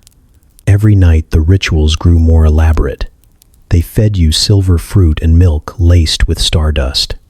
Your dreams were filled with names you'd never heard, cradles made of bones, lullabies in languages that weren't yours. You started losing track of time, of yourself, of how many days it had been since you'd been alone in your own body. Sometimes you caught glimpses of your past life, in the glint of dew or the whisper of a forgotten song. But they were fading, quickly. And every time you hesitated, every time you pulled away or faltered in your role, your spouse looked at you with those endless burning eyes and whispered, "You promised." You never said it aloud. You never agreed. But the wink was enough. And now, beneath the pale eye of the moon, the children stir in their orbs, glowing brighter each night, waiting to be born, waiting for your part in the ritual. And your partner stands beside you, ageless and impossible, brushing their fingers down your spine with reverence and hunger. You shouldn't have flirted. Fairies don't flirt back. They claim they came at dawn, with banners made of sunlight and trumpets that sounded like laughter echoing through marble halls. You were still in your night clothes, blinking at the horizon, wondering if you were still dreaming. That would have been the merciful option. Because waking dreams don't kidnap you with silk ropes and charm-laced smiles, and they don't bow when they shackle your wrists in rose-gold cuffs. No iron, of course. The Sealy court prides itself on elegance. They didn't drag you. They invited you, with flattery and compliments, and words that dripped like honey. One of them touched your cheek and said your eyes reminded them of dawn through a wine glass. Another whispered that your laugh, though you hadn't made a sound, was like birdsong through crystal. You knew something was wrong. That kind of praise doesn't come without price. But you smiled. You followed. You said yes, because who wouldn't want to be adored? The Sealy lands unfolded in impossible beauty. Rivers ran with gold dust and wild mint. Trees whispered gossip in languages that haven't existed for centuries. The court itself shimmered in and out of visibility, all stained glass and sunlight, impossible angles made tolerable only by your increasingly warped sense of perception. The Fae who lived there moved with practiced grace, every gesture dripping with polite malice. They called you guest, but treated you like an ornament. You thought you were special. You thought you'd been chosen for your charm, or your wit, or maybe some secret destiny you hadn't yet discovered. But the truth was simpler, crueler. You were beautiful, and bored, and mortal, and they loved nothing more than breaking pretty things. The Sealy court is the noble one, the good court, which just means they'll smile as they ruin you, and they'll write poetry about your suffering once you're gone. They don't scream. They don't torture. At least not with blades. Their weapons are etiquette and expectation. They gave you a room that shimmered with starlight and always smelled like your favorite memory. They gave you clothes that fit perfectly even though you never gave them your measurements. They offered you food sculpted into impossible shapes, served on plates that hummed softly when touched. And you were so stupid. You ate, you drank, you laughed at their jokes, you danced when they asked. You never asked to go home, not directly anyway. You hinted, you sighed. You said things like, "I miss my cat," or "I wonder if my sister's okay," or "I had a life, once." They nodded sympathetically. They told you time passed differently here, that your world was still spinning, still waiting, that you should enjoy yourself, that you'd earned this. Their sympathy was always wrapped in suggestion, and their suggestions were cages lined in silk. One day, you asked more directly. You said, "I'd like to return." The room went cold. Not physically, not that you'd feel it anymore. Your body no longer obeyed the rules it once did. But there was a shift, a subtle chill in every glance, a silence too smooth. The queen of the Sealy court, who had once braided flowers into your hair and kissed your forehead like a mother, gave a soft smile. "Return?" she said. You never left. From then on, things were different. The food still came, but it tasted like memories you didn't want. Your clothes still shimmered, but they clung too tight. The music still played, but it matched your heartbeat, and you couldn't stop dancing until your feet bled silver. They said nothing unkind. They simply stopped being gentle. You tried to run. You made it as far as the garden gates, where the roses whispered your secrets to each other and the statues turned their heads to watch you pass. The guards didn't stop you. They just bowed. And beyond the gates, the forest twisted endlessly, leading you in circles until you collapsed beneath a tree that wept sap in the shape of your face. They found you in the morning and carried you back, wrapped in silk like a gift returned to sender. "You're not ready yet," they said, stroking your hair. You asked, "Ready for what?" They smiled. "To understand." You began to forget, not all at once, just little things. Your childhood dog's name, the shape of your front door, the sound of traffic outside your window. They slipped from you like sand, and in their place came new things. Songs you'd never learned but could hum perfectly. Dance steps you'd never seen but knew instinctively. The queen gave you a mirror once, and when you looked into it, you saw a stranger draped in silk, eyes too bright to be human. You tried to smash it. It laughed at you. Eventually, you stopped asking. Not because you'd given up, but because you started to see yourself in their smiles. You started to mimic their cadence, their posture, their cruelty. One day, a new mortal arrived, wide-eyed, nervous, lovely. You were the one who welcomed them, and your voice sounded just like theirs. They didn't come in daylight. The Unseelie don't do sun. They arrive with frost on their breath and the scent of rotting lilacs hanging thick in the air. You didn't hear them approach. One moment you were alone in the woods, trying to retrace steps you should have never taken, and the next you were surrounded, eyes in the dark, grins too wide, laughter that didn't rise from throats so much as leak from shadows. You froze. Of course you did. You were raised on warnings, half-remembered nursery rhymes, and whispered tales of the other court, the one that didn't even pretend to care. You were told to fear the unseelie, but no one ever told you just how beautiful they were. That was the first mistake. They weren't beautiful like paintings or sunlight. They were beautiful like fire, like the jagged shimmer of an oil slick on blood. Too sharp, too precise. Faces carved from nightmares that had gotten bored of being subtle. Wings like torn paper. Eyes that shimmered not with light, but with hunger. And they were delighted to see you. You were mortal. Soft. Confused. Bleeding just slightly from a branch scratch on your cheek. It wasn't much, but they smelled it. They circled like wolves in perfume and velvet, sniffing the air, giggling, purring compliments in tones that made your stomach turn. One of them reached out, touched your lip with a finger dipped in something black and shimmering, and whispered, "You'll do." Then they took you, not with violence. That would have been too easy, too fast. The unseelie like the long game. They bound you in a ribbon of shadow and laughter, then ushered you to the edge of a cliff that hadn't been there moments ago. The air cracked with music. Off-key, warbling, but somehow addictively sweet, and the world folded in on itself. And suddenly, you were in their domain. If the Seelie court is spun glass and elegance, the unseelie realm is visceral poetry. Palaces made of bones and moss, skies that weep black petals, rivers that flow uphill and whisper your name with every ripple. The court is always in session, always celebrating, always hunting. No hierarchy, no law. Just chaos wrapped in glamour and dipped in malice. They crowned you, not with ceremony, but with force. A crown of thorns and teeth and melted gold was dropped on your head while they laughed and cheered. They called you new favorite. They pulled you into the dance. You didn't know the steps. That didn't matter. The floor moved to accommodate you, sinking, rising, writhing with every heartbeat. Every misstep cost you something. A memory, a freckle, a small truth you didn't realize you'd forgotten until it was gone. They clapped. You cried.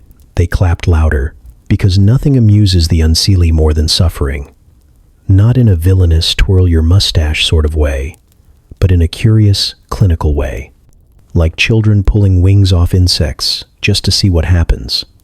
One minute they're cooing over your mortal softness, the next they're draping you in cobwebs and feeding you live fruit that screams when bitten. You tried to plead, to reason. You even said please. That was the second mistake. They mimicked you. The same voice, the same tone, echoed back at you from a dozen mouths, mocking, twisting your words into lullabies, into threats, into nonsense rhymes that made your teeth ache. The queen, or at least the thing wearing the crown that night, tilted her head, eyes entirely pupil, and asked why you wanted to leave. You said you missed your home. She asked which one. You couldn't answer. You weren't sure. Because that's the thing about time with the unseelie. It doesn't just pass, it devours. Moments blur, meanings shift. The ground beneath your feet forgets it was ever solid. You began to question whether there was a home to miss, or whether that too had been glamored into existence just to keep you docile. They gave you gifts, a necklace made of your own baby teeth, a harp strung with your regrets, a lover with no face but too many hands. Every item gleamed with enchantment, and every one cost you something. You started forgetting names, your mother's face, the sound of your own laugh. You weren't sure if you'd screamed yet. You'd definitely bled. The queen called it art, at one point. An hour? A year? You found yourself alone in a hall that smelled like burnt sugar and regret. Mirrors lined the walls, but none showed your reflection. One showed a child crying, one showed an empty crib, one showed a version of you smiling, teeth filed into points, dancing with the queen. You turned away. They were waiting. Their arms were open, wide and endless, ready to welcome you back into the party. And you went. Because what else could you do? You were theirs. You'd been theirs from the moment you stepped into the wrong patch of moonlight, smiled at the wrong flower, whispered the wrong word in your sleep. They didn't need to kill you. They'd already won. Because the unseelie don't hunt you for food. They hunt for fun. And you? You were the entertainment. It started, as most curses do, with politeness. You bowed at the wrong time, used the wrong title, perhaps breathed too loudly during a fairy's lullaby. You didn't even realize it until the moment you were handed an object. Something shiny, ancient, humming faintly with unseen malice, and told, in lilting tones wrapped in silk and threat, that a task awaited you. No refusal, no negotiation, just instructions so vague they might have been riddles, and a smile so wide it promised violence. You tried to ask questions. Bad idea. The fairy blinked slowly, then offered you a silver feather. You reached for it, only to discover it burned like acid and vanished the moment your fingers grazed it. You must earn it, they said. Fire-breathing pigeons don't pluck themselves. That was your first task. Not your only one. The fair folk have a knack for layering demands, like wedding cakes filled with arsenic. One quest bled into another, each more impossible than the last, each laced with consequences for delay, dishonor, or failure. You once heard of a man who took too long retrieving a moonlit scale from a freshwater dragon. He returned with it 3 nights late, only to find his tongue replaced with ash and his eyes set to weep blood every new moon. You didn't want to be that man, so you followed their instructions, if they could be called that. Vague gestures toward cursed swamps, cryptic riddles about where the iron never rusts and the shadows hum lullabies. The landscape twisted with every step, roads that weren't roads, animals that spoke in palindromes. You were chased by a deer with hands instead of hooves, and you're still not entirely sure it wasn't your cousin's voice calling from its mouth. They gave you tools, sort of. A lantern that only works in complete darkness. A map that changes based on your mood. A vial labeled, "Only drink if you die." You don't know if that was a threat or a punchline. You haven't dared test it. One quest had you locate a mandrake root grown in the shadow of a tree that never slept. You found it after 3 days of wandering beneath a sky that blinked instead of shone. The root screamed when you pulled it. Not metaphorically. It screamed with your own voice. You dropped it. It bit your ankle. You bled. The roots drank it greedily. You were told later this disqualified the harvest. You'd have to start again, but this time don't cry so loudly. Another task required you to capture the whisper of a forgotten name. You didn't even know where to begin. You sat beneath a cursed willow for what felt like days, listening to leaves fall in reverse, trying to catch syllables that didn't exist. Eventually, a moth landed on your shoulder and said a single word, "Eyeliding." You repeated it. The air grew cold. The moth died instantly. You brought it back as proof. The fairy who'd set the task sneered and said, "That's not forgotten. That's just impolite." You never found out what they meant. You just woke up the next day with the taste of copper in your mouth and no memory of the previous week. Refusal is not an option. You tried once, just once. You stood your ground, fists clenched, and said you wouldn't fetch another cursed flower or outriddle another raven made of smoke and teeth. The fairy smiled, touched your face, and said, "Very well." Then they assigned the quest to your brother. You don't have a brother. You do now. He looks like you, but older, hollow-eyed, always in pain. He doesn't speak. He just follows you from a distance, staring, waiting. You know he's your punishment. A walking reminder that saying no is never the end. It's just the start of something worse. And the fairies never forget. Fail a task, and they'll assign it again, but harder, in reverse, with more limbs involved. The fire-breathing pigeon, the next time, it was invisible. And also in love with you. You don't want to talk about how that ended. You still smell like feathers and heartbreak. Some quests seem easy. Gather a tear from a sleeping child. Pick 3 clovers that hum in harmony. But nothing is what it seems. The child sleeps in a dream spun from grief. And the moment you get close, you feel your own nightmares stirring, clawing at the back of your eyes. The clovers are guarded by something that looks like a horse, until it opens its mouth and asks why your mother stopped visiting your grave. Each task pulls you further from who you were. You've forgotten your real name.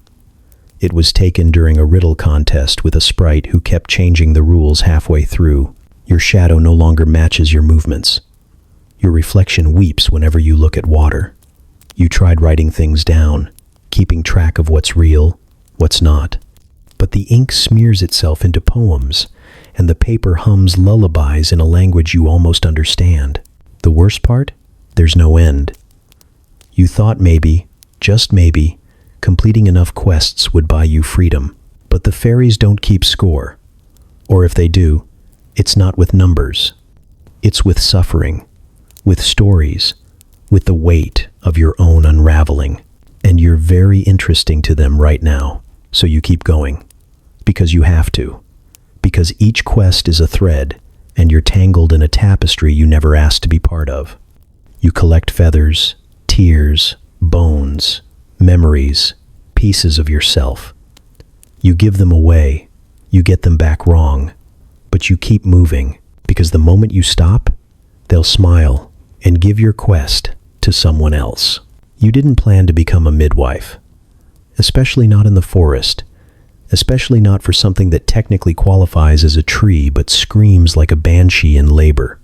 But here you are, kneeling in damp moss, hands slick with whatever counts as birth fluid in the Fey world, while a 9-foot willow spirit groans through a contraction that rattles every leaf in a 3-mile radius. It started, as these things often do, with misplaced kindness. A sobbing voice in the woods, a shape bent double beneath a moonbeam, muttering in a language that seemed to rot the bark it echoed against. You stepped closer, because you're human and soft and still believe that helping someone is a good idea. She turned to you with eyes like sap and said, "Oh, thank the roots. My child is crowning." By then, it was too late to run. She was massive. Bark skin shot through with veins of green fire, branches curled into hair that shed blossoms with every agonized breath. Her limbs cracked when she moved, releasing puffs of glowing pollen and curses in Old Feitong. You couldn't tell where the tree ended and the woman began, and you weren't about to ask. She gripped your arm with bark knuckles and said, "You'll help. I've chosen you." And that's when the other midwives arrived. Floating things, draped in spiderweb and moonlight, eyes stitched shut but glowing underneath. They giggled when they saw you. One whispered, "Oh, a mortal? Delicious." Another placed a crown of moss on your head and declared you blessed. You didn't feel blessed. You felt extremely underqualified and already mildly cursed. The birth took hours, or days. Time wobbled the moment the first scream split the canopy. It wasn't a scream like you've heard before. It sounded like a mountain groaning in its sleep, like centuries grinding against each other. The forest held its breath. Animals fled. The wind circled the glade but didn't enter.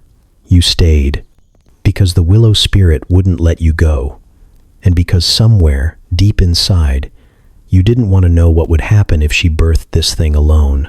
You tried your best.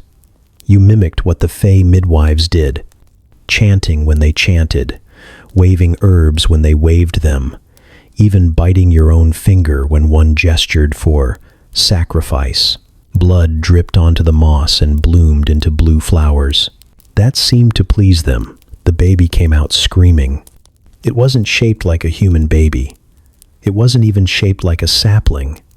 It was all glow and sinew and unfinished limbs, a wriggling knot of potential wrapped in green silk that shimmered between dimensions. The midwives cooed. You gagged. It opened its eyes, too many eyes, none of them facing the same direction, and immediately locked onto yours. Then it smiled. That's when the mother sat up, cupped the thing to her chest, and said, "He looks like you." You laughed. You thought she was joking. She wasn't. "He will carry your name," she said. "Your essence, a tether to this world." You tried to object, tried to remind her you were just passing through, had no qualifications, didn't even know what essence meant in this context. But she was already weaving something from strands of your hair and the afterbirth, humming a lullaby that felt like drowning in honey. The midwives held your arms, smiling like saints at a funeral. "This is a great honor," one whispered. "He'll find you again when the stars open." You asked what that meant. She just kept smiling. The willow spirit placed the bundle into a hollow in her own chest, where it glowed like a lantern behind bark ribs. She sighed, long and low, and for a moment looked almost peaceful. "Thank you," she said, and that's when the real problem started. Because the fair folk don't say thank you, and they don't accept thanks either. The forest groaned, the light shifted, the baby cooed, and everything inside you clenched. You felt something being rewritten, a line of fate curling around your heart. The midwives giggled and vanished, leaving behind a whisper, "It's bound now, forever." You turned to leave. Your legs moved, but the forest didn't. Paths twisted, trees leaned in, the moss stuck to your feet. You walked in circles, for days, or hours, or seasons. Eventually, you found yourself back at the willow's glade, empty, silent, except for the tree in the center, taller now, thicker, leaves shaped like hands. A cradle made of vines hung from one of its limbs. It rocked gently. You approached, against all logic, and looked inside. Nothing, except a note, burned into the bark. It read, "You are his, he is yours. When the roots rise, so shall he." You never saw the baby again. But sometimes, when you sleep, you dream of glowing eyes in the fog, of footsteps too small to make a sound but heavy enough to leave imprints on your soul. You've moved 3 times, changed your name, burned the moss crown. It always grows back. And sometimes, when you stand too long under a tree, you feel something shift in the branches above. Watching, waiting. He hasn't forgotten you, and one day, he'll come looking for his namesake. Understood. Due to the length and complexity of your request, I'll now continue with Chapter 18, as instructed. The moment the last thread of sunlight slips behind the hills, the forest inhales. Not a gust of wind, not the rustling of leaves. It's something deeper, like the land itself, drawing breath to hold it. The silence that follows isn't peace, it's warning. And you, foolish creature of clocks and calendars, have no idea what you've just stepped into. During the day, the forest wears a mask. It smiles with golden light and drapes its branches in blossoms. Even the fair folk play nice, or at least pretend to. They flirt, they dance. They braid your hair with wildflowers while slipping thorns beneath your fingernails. But when night falls, the game ends. Pretenses rot. Illusions unravel like cheap ribbon. The woods show their teeth. You were told to leave by sundown. Everyone is told. The warnings are never direct, because that would be far too kind. Instead, a fox with too many eyes stares at you without blinking. A stream begins running backwards. A bird lands on your shoulder and whispers a riddle about coffins. But you didn't listen. You stayed. Maybe you thought the fairy who gave you the quest liked you. Maybe you were distracted by a ring of mushrooms singing lullabies. Maybe you just got lost. Now the glamour is gone. The trees change first. Their trunks stretch and split, bark peeling away like old skin, revealing knots shaped like screaming faces. Branches twitch, curling like fingers around the moonlight. What looked like moss is now a carpet of blinking eyes. You try not to step on them. They follow your movements anyway. Every sound you make is louder now, echoing through a forest that seems suddenly too still, too aware. The air has weight, like you're walking through a dream that resents your presence. Then there's your shadow. You notice it too late. It was always a little off in the Fey realm. Sometimes longer, sometimes slower, sometimes smiling when you weren't. But now it's no longer synced to your movements. It lags behind, tilts its head the wrong way. When you stop walking, it keeps going. It circles trees and crouches in bushes and disappears entirely before snapping back like a leash pulled tight. At one point, you hear footsteps behind you, soft and deliberate. You spin around, nothing. But your shadow raises a hand and waves. You don't wave back. You try to retrace your steps, but the path is gone. Of course it is. Paths are polite. Night in the Fey realm is not. Everything that was once familiar now glows faintly with rot. That flower you picked earlier, melting into worms, the tree you tied your ribbon on for luck, gone, replaced by a mound of wet teeth. The direction you came from smells like sulfur and sounds like crying. Something begins to follow you. It doesn't hide. It doesn't need to. You hear it breathing. Long, slow breaths that don't quite match the rhythm of your own. You glimpse it sometimes between the trees, just enough to recognize its shape, which is to say, it doesn't have one. Just a darkness darker than night, walking like a memory of something that was never alive. You don't look directly at it. That's a rule you picked up somewhere. Not from a book, from instinct. Maybe from the bones you saw earlier hanging like wind chimes in the trees. They looked human, mostly. Voices begin to call your name, not with menace, with familiarity. Your grandmother, your best friend, yourself, when you were 6. But none of them are right. There's always something just a little off. The accent's wrong, or the tone too flat. You try to ignore them, but the more you do, the louder they get. Eventually, they start laughing. That's worse. You come across a clearing. It looks peaceful. There's moonlight spilling down, a circle of stones, soft grass in the middle. It's a trap. You know it's a trap. Every instinct in your body is screaming not to step inside. But you're tired, so tired.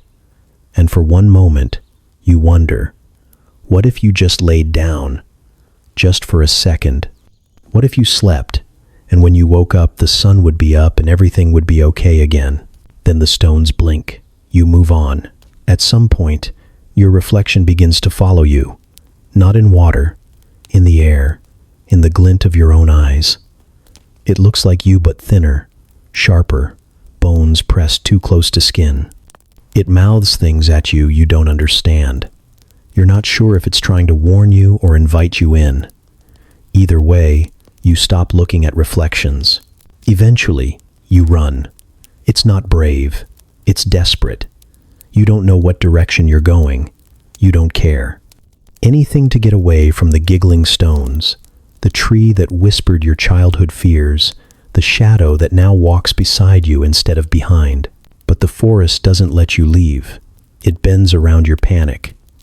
You pass the same stump 3 times, the same pile of bones, now arranged into different shapes.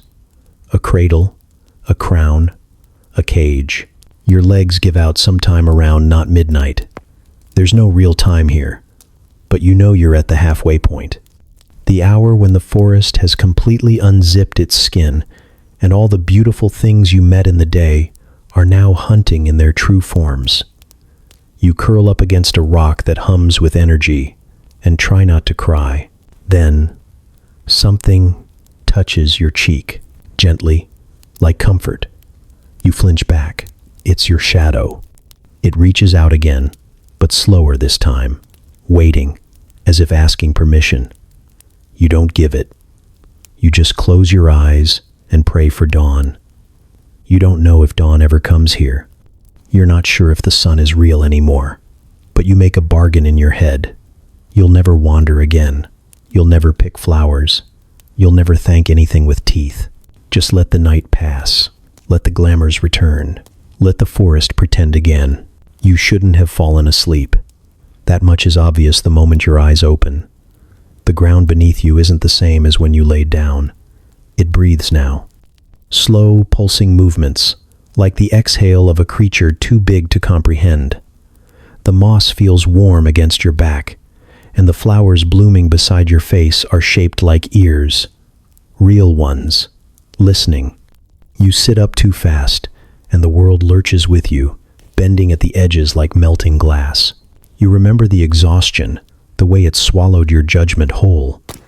You'd been walking for what felt like days, but time is a loose concept in the Fey realm, elastic and cruel.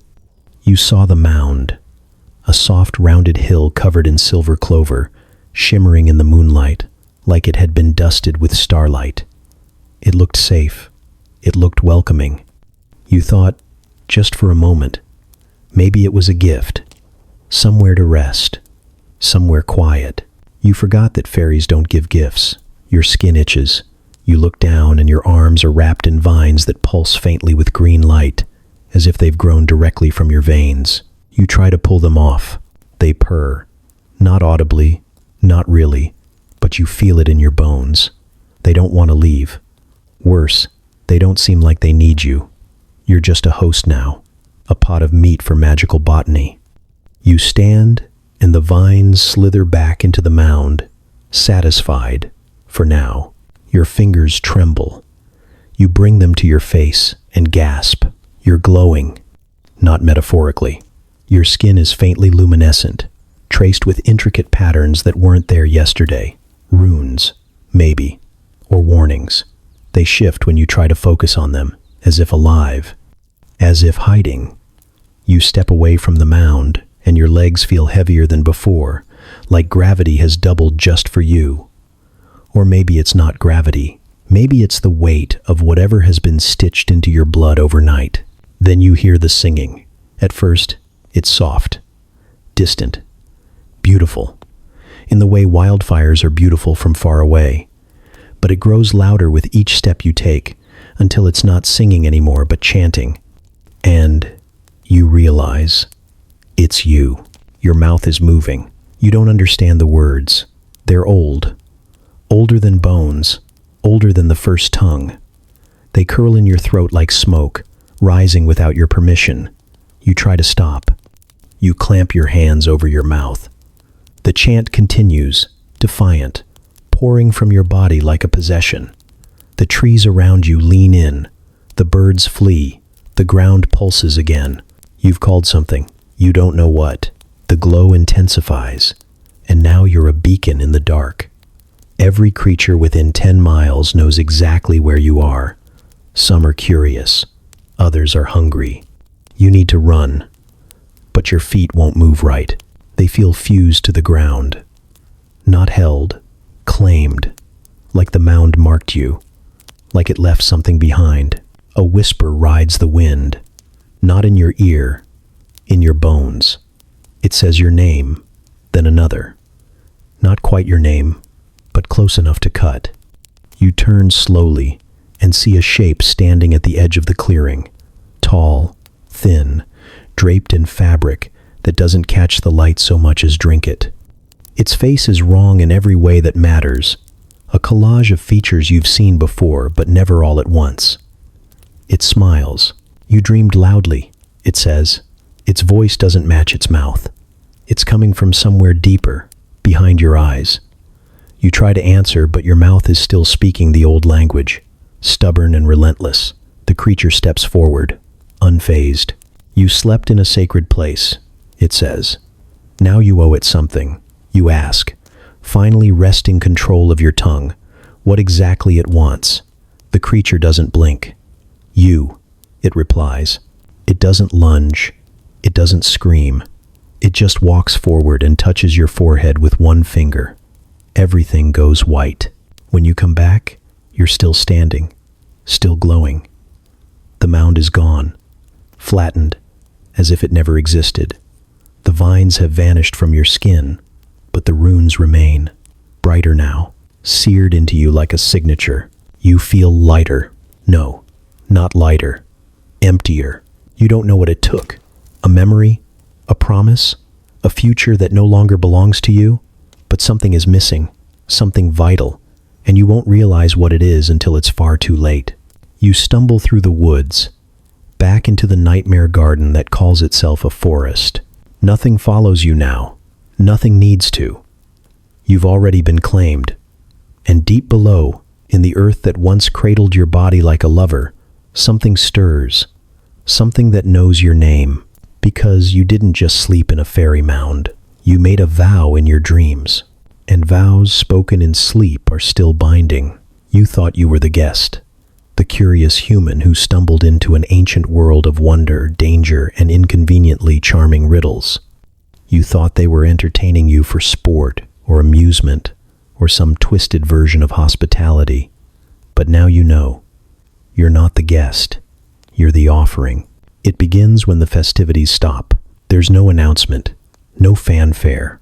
One moment, the clearing is alight with music, honeyed laughter, and goblets spilling over with moonlight wine.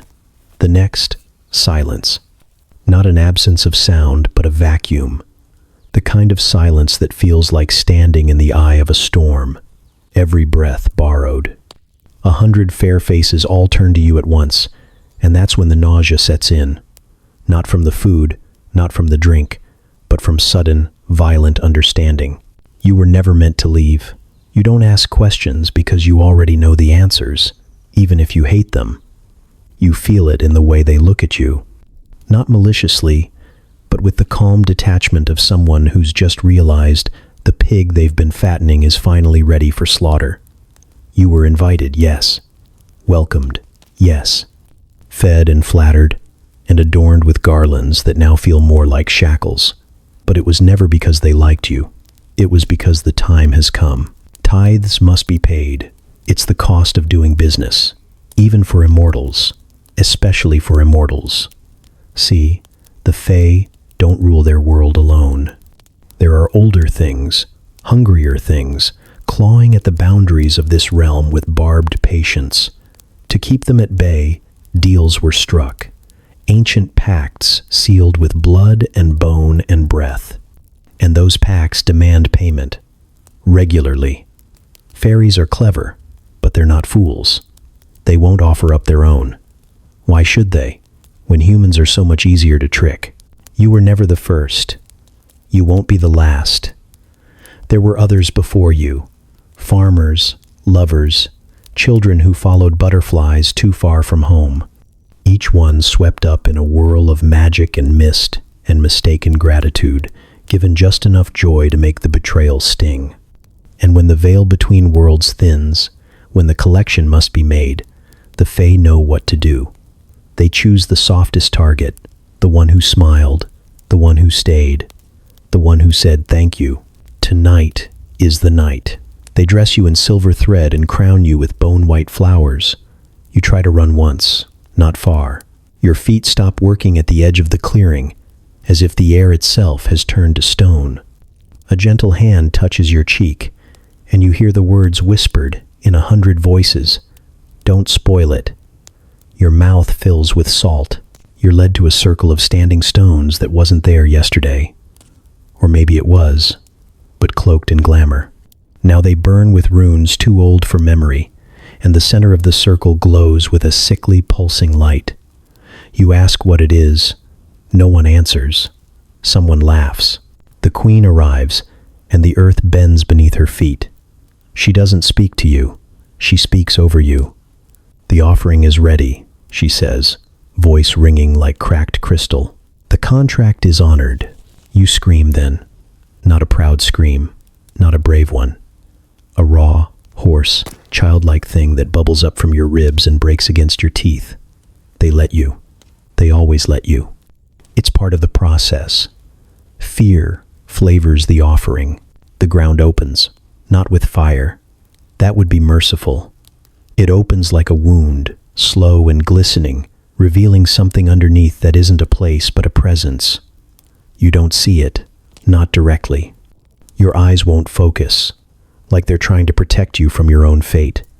But you smell it, burning metal and rotted silk. You hear it, the grinding of teeth the size of trees. You feel it, a gaze that slides under your skin and roots there. And then you understand. You're not even being sacrificed to the Fae's god. You're being bartered. They don't worship what's beneath. They fear it. You're not a sacred gift. You're payment, bribery. Hush money to keep the darkness quiet for another cycle.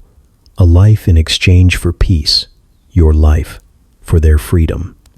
You try to speak, but the chant has already begun. The fair folk stand in a circle, hands raised, their eyes aglow with ritual light. Their mouths move in unison, singing in a language that bleeds. The queen steps forward and places a kiss on your forehead. It burns, not like fire, like branding, like identity being carved off piece by piece. You're no one now. The light from the pit lashes out, wrapping around your body like a noose made of memory. You feel yourself being pulled, not just physically but conceptually. Your thoughts begin to slide, like someone is scraping them off the inside of your skull. You try to hold on to your name. It slips. You try to hold on to your mother's face. It blurs. You try to hold on to the taste of your first kiss. It's already gone. And just before the final snap, when your soul begins to unravel like wet paper, you hear something. It says, "I remember you." Not the fairies, not the queen, the thing below. It remembers you, which means this isn't your first time, which means this is the cost of a debt you don't recall making, which means you said yes once, long ago, and this was always how it was going to end. There are no documents or recordings matching Chapter 21 in your connected sources, so I'll proceed to write the chapter based on your instructions and the established tone and style. You were told iron was the answer. Every whisper, every crumbling folktale, every shaky-handed village elder muttered the same sacred truth. Iron repels the fair folk. Cold-forged, unsmiling iron. The element of man, the enemy of enchantment, the one thing that cuts through illusion like a scream in a dream. So when you stumbled across a rusted sword half buried beneath a willow tree with eyes, you didn't hesitate. You grabbed it, like it was salvation, like it was a key to a locked door, like it wouldn't betray you. You should have asked why it was there, because that wasn't a dropped relic. It was a planted trap, a decoy, a shiny metal cheese cube on a very old, very cruel mousetrap. And you, with all the wisdom of a panicked moth, dove straight into it. The moment your hand touched the hilt, the blade sang, a sound too high for ears, too deep for earth. The ground didn't shake, but your blood did. You felt the vibrations inside your molars. The sword doesn't like you, not in a sassy, reluctant hero sidekick way. In a, "you're just a vessel I need to fulfill my spite-fueled destiny" way. It's not cursed in the fun movie way either. It's cursed in the medieval, tax collector from hell, slow deterioration of sanity kind of way. By the time you made it 10 paces into the forest with it strapped to your back, you started hearing the voice. At first it was harmless, just murmurs, words you couldn't quite make out, like a conversation through a thick wall. But then it learned your name. Then it started offering suggestions. Then it started asking questions you didn't want to answer. Why do you think they let you find me? Do you think anyone misses you? Would you like to be remembered as a hero? Or simply remembered? You tried to drop the sword. You did. You flung it across a stream of milk-colored water that wasn't water, just to be safe. It reappeared on your back 3 steps later. You screamed. It laughed. A dry, scraping wheeze like bellows rusted shut. When you threatened to destroy it, it said, "Please do." That shut you up. You don't sleep anymore. Not really. The sword doesn't let you. It waits until your eyes flutter closed, then fills your head with war. Not battles you've fought, battles it has. Fields of glass and rain that burned, and kings who cried when they died because they realized too late that their swords hated them. You dream in blood. You wake up with someone else's scars. Iron does keep the Fae at bay, but now the Fae just keep you at bay. No one wants to get close to you. You're not just marked, you're radioactive. The glamour slithers off your skin like oil in vinegar. Trees lean away when you pass. The wind ducks. The birds imitate silence. And still, the whispering grows louder. One night, you try something drastic. You bury the sword in a ring of salt, chant something that sounded vaguely Latin, and light your own hair on fire as a sacrifice. The sword vanishes. You cry for an hour, grateful, free, lighter. Then it comes back. Inside your chest. You cough up iron shavings for 3 days. Your spit tastes like rust. You swear you can feel the blade coiled around your ribs like a serpent, humming lullabies made entirely of threats. You think maybe you're hallucinating, but then your shadow starts misbehaving. It moves when you don't. At first it's subtle. An out-of-step hand here, a twitch there. Then it begins mimicking things you didn't do. You blink, and your shadow draws the sword. You turn, and it's already in a battle stance. It doesn't follow you anymore. It leads, and when you try to walk in another direction, it doesn't come with you. The fairy paths twist harder now. You're no longer just lost. You're hunted. The courts, Seelie, unseelie, even the neutral ones that usually mind their own mossy business, they all keep a distance. They've seen what you carry, or more accurately, what carries you. The sword is older than them, older than fairy. It was made by something that didn't believe in mercy and never invented the concept of surrender. A blade forged not for battle but for punishment. A final word in steel. And you, lucky creature, are its new scabbard.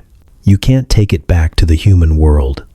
The last time you crossed a fairy boundary, the sword hissed and turned the gatekeeper into a withered husk of salt and regret. That portal closed behind you. You suspect the others will too. Eventually, the whispering becomes speaking. The voice doesn't live in your mind anymore. It lives in your mouth. You open it, and it talks. Not in your voice, in someone else's. Someone from a time before time. Someone who remembers empires that were erased from stone. People start running before you can say hello. Animals won't look at you. You're not sure what you are anymore. You wanted to escape. Iron was supposed to be your salvation. Instead, it gave you a curse with edges. It gave you a weapon with opinions. You wanted a way out. You got a way through. A path carved in betrayal and war and tax-evading shadows that whisper about contracts you never signed. And the worst part? The sword's not done with you. Not until you use it. And it has a list. The circle is flawless. Salt poured steady and precise. White grains forming an unbroken ring around you like the world's most pathetic security system. You traced it with a shaking hand, and all the desperation of someone who read a 300-year-old herbal grimoire once and decided that was enough to fight the unknowable. Latin prayers muttered under your breath like incantations at a school play. You don't know what they mean, but they sound ancient and authoritative, which is more than you can say for your current situation. You've got a sprig of rosemary in your hair, a poppet stuffed with rowan bark, and the kind of determination only the doomed possess. You are ready. Then the fairy steps over it, not jumps, not levitates, not dissolves into mist and reforms on the other side. No. They lift one leg, point their foot, and step over the salt line like it's a puddle of slightly unpleasant milk. They even do a little hop, land with a clap, and flash you a smile that feels like paper cuts and unfinished business. Then they say it. Cute. That's it. Just that. Not mockery, Not rage, not even curiosity, just amusement, the kind reserved for watching a child try to bargain with thunder. The circle didn't break. It just stopped mattering. Salt is supposed to be sacred, untouchable, pure, and maybe once, long ago, it was. But you're standing in a forest that predates purity and mocks the concept of untouchable. This place has seen stars be born and forgotten. It's not impressed by sodium chloride. You back up, instinct kicking in, even though your brain is still trying to process the fact that you brought a rosary to a nuclear knife fight. The fairy tilts their head, expression shifting into something worse than anger and interest. They reach forward and snap their fingers. Your toenails curl, shimmer, and harden.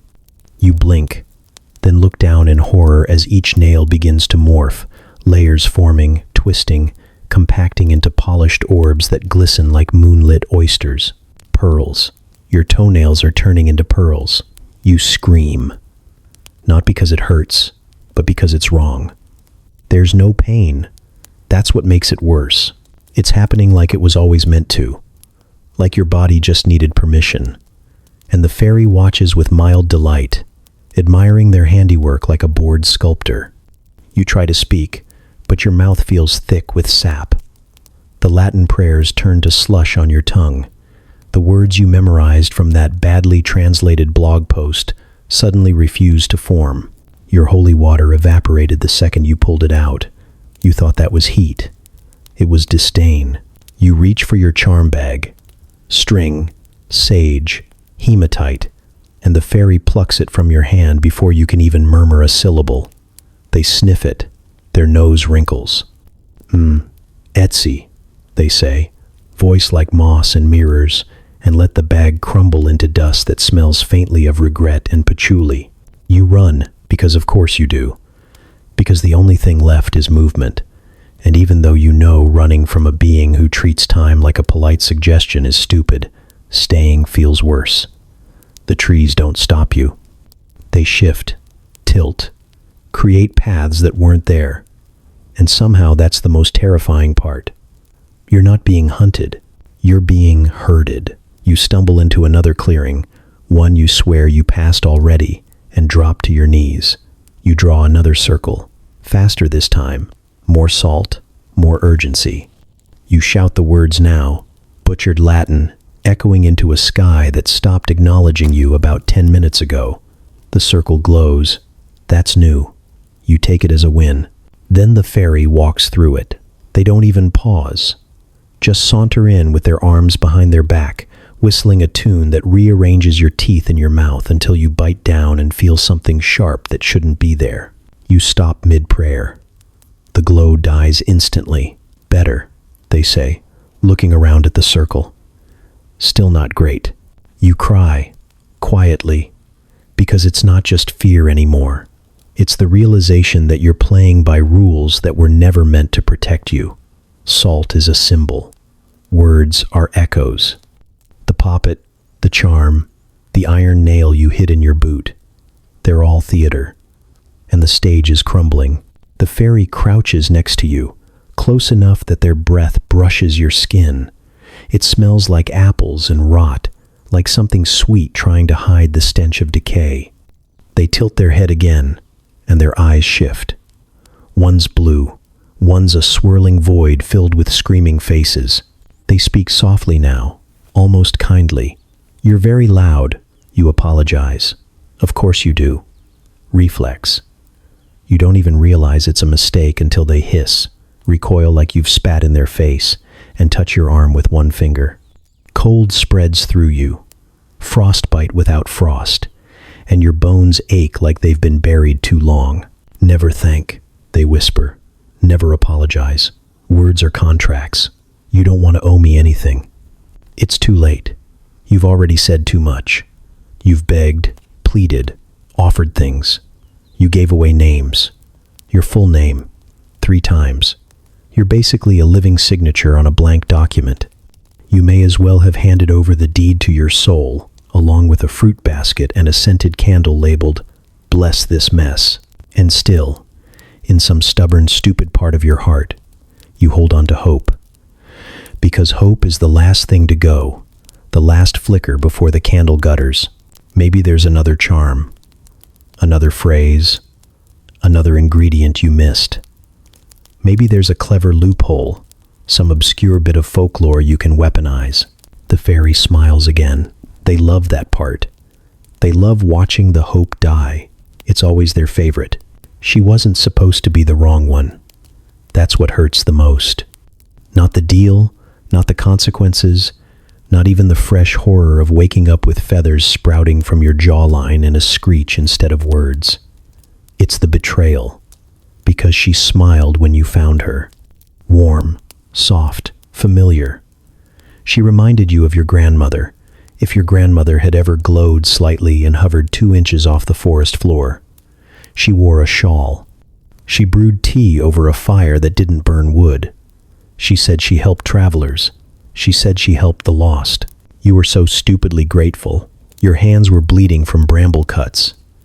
You'd been walking in circles for hours, maybe days, maybe longer. Your memory was fogged, twisted.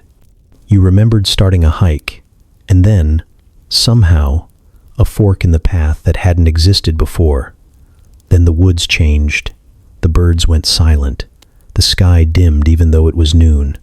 You stepped where you shouldn't have, followed laughter you couldn't quite locate, and suddenly your phone was gone, your shoes were wrong, and the trees were humming. So when she appeared, humming a soft lullaby and pouring steaming liquid from a teapot carved out of bone, you thought salvation had arrived. You didn't question why her cabin wasn't on any map. You didn't ask why her fire gave off no heat. You didn't notice that her shadow flickered the opposite direction. You asked for help. You didn't say please. You remembered that much. The book said never to say please. You didn't offer your name, just as the warnings insisted. But none of them said anything about asking for help. It seemed polite, necessary, human. She set the cup down in front of you. It smelled like rosemary and burnt sugar. Just a sip, she whispered, and your throat was so dry. She asked nothing in return. No bargain, no favor, no riddles or obscure tasks, just one cup and a smile. You drank it. Then everything went very, very wrong. The moment the liquid touched your tongue, the world rippled. Not spun, not blurred. It shimmered, like heat on asphalt, and the inside of your skull vibrated. You reached up to scream, but what left your throat wasn't a scream. It was a caw, sharp, echoing, wrong. Your hands went to your mouth but froze midway. Your fingers were bending backward. Black feathers burst from your knuckles like weeds in fast forward. The old woman's eyes didn't change. Still warm, still soft. Oh dear, she murmured, as though this were a mild inconvenience. Looks like you phrased that poorly. You tried to ask what she meant, but only a burst of panicked caws exploded from your mouth. She leaned forward and gently pressed a hand to your chest, and you felt your heartbeat skip in a stuttering, off-tempo rhythm. She whispered a word you'd never heard before but somehow understood, and the transformation stopped halfway, not reversed, just paused. So now you sit in between, voice of a crow, body mostly human, until dusk, when your feet claw into bark and your spine bends too many directions. You try not to speak. People don't respond well to the sound of a dying raven coming out of a living mouth. You went home once, tried to explain, tried to write it out, but the pen snapped in your hand and the ink turned to beetles. You tried a keyboard, but every key you touched typed the word hollow over and over. No matter how you moved your fingers, your family thinks you're possessed. Your mother called a priest who tried to exorcise you with holy water that hissed on your skin. Your father won't look you in the eye. Your sister filmed you and uploaded it under the title Crow Demon Trapped in Human Skin. It got 2 million views, and the comments all agree you need a cage and fire. You went back to the cabin, but it wasn't there. Of course it wasn't there. All you found was a ring of toadstools and the faint scent of something sweet rotting in the air. You screamed, and crows came. They landed on branches and watched you. One of them winked. You're not sure which part of that sentence is worse. Now, you haunt the edge of the woods. You don't sleep. You can't. Not really. Dreams are loud and full of things whispering your name in voices that keep changing. You stay awake and practice silence. Every noise is dangerous. Every question is a contract.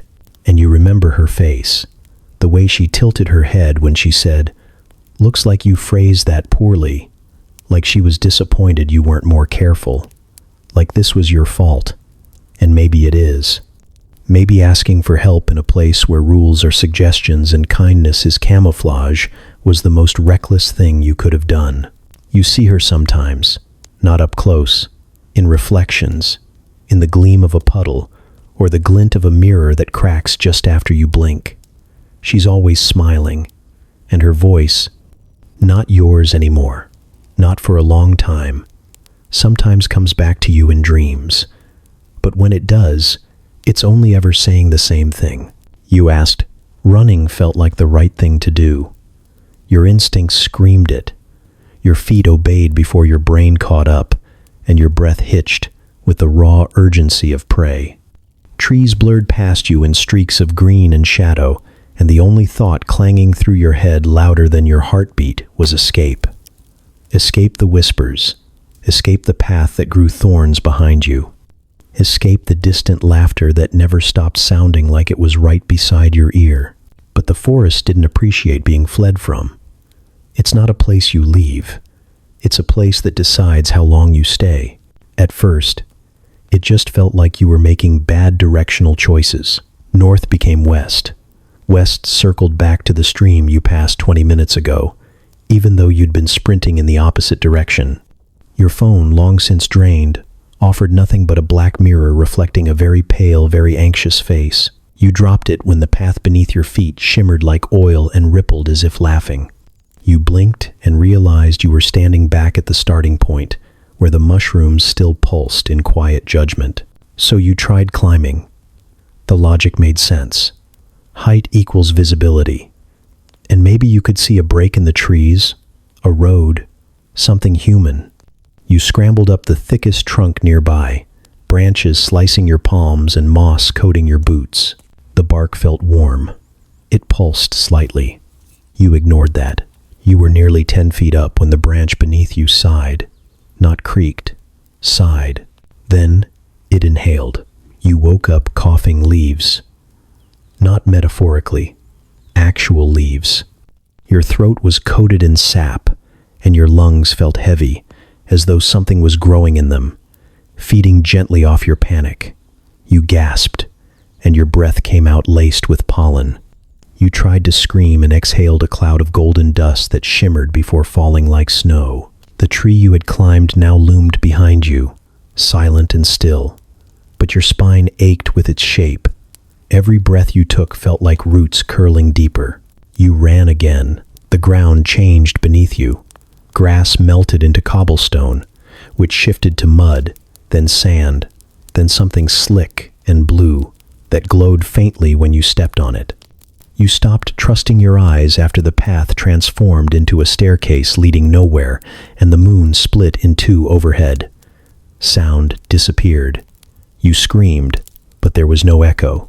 Your footsteps made no noise. Even your heartbeat became muffled. Then the trees laughed, not loudly. A quiet, rustling chuckle, like a secret being shared at your expense. The leaves above shimmered, and the branches stretched longer than wood should allow. You sprinted harder, but the trees leaned in closer, trunks narrowing the path until you were running down a tunnel of bark and shadow. You burst through it, only to find yourself in the same clearing you started from. That was when your knees gave out. Not just from exhaustion, though you were shaking and blistered and barely able to stand. It was the realization, the understanding that no matter how far you ran, you weren't getting out. Not unless they let you. The forest was not geography. It was intent. It wanted you here. The clearing was quiet, too quiet. No wind, no insects, just you, and the lingering sense that you were being watched by something that had already judged you and found you fascinating. You sat against a rock that pulsed slightly when you leaned on it. You told yourself it was just adrenaline, that you'd hallucinated, that maybe the pollen had drugged you. You tried again to figure out north, but every direction now looked the same. Trees without pattern, sky without sun, paths that twisted in the corner of your vision. You whispered a name you barely remembered hearing once in a dream, hoping maybe someone would answer. The trees leaned closer. One of them dropped a single leaf into your lap, smooth as skin and warm to the touch.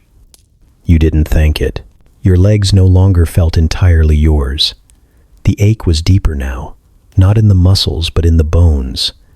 Something old was humming in them, a rhythm that didn't match your pulse. You thought of iron, of circles, of salt and prayers, and all the ways the book said you could anchor yourself, but you didn't have any of it. You had breath, and bark-stained fingers, and dirt under your nails that sparkled faintly in the moonlight. You tried closing your eyes, hoping maybe sleep would wake you up elsewhere.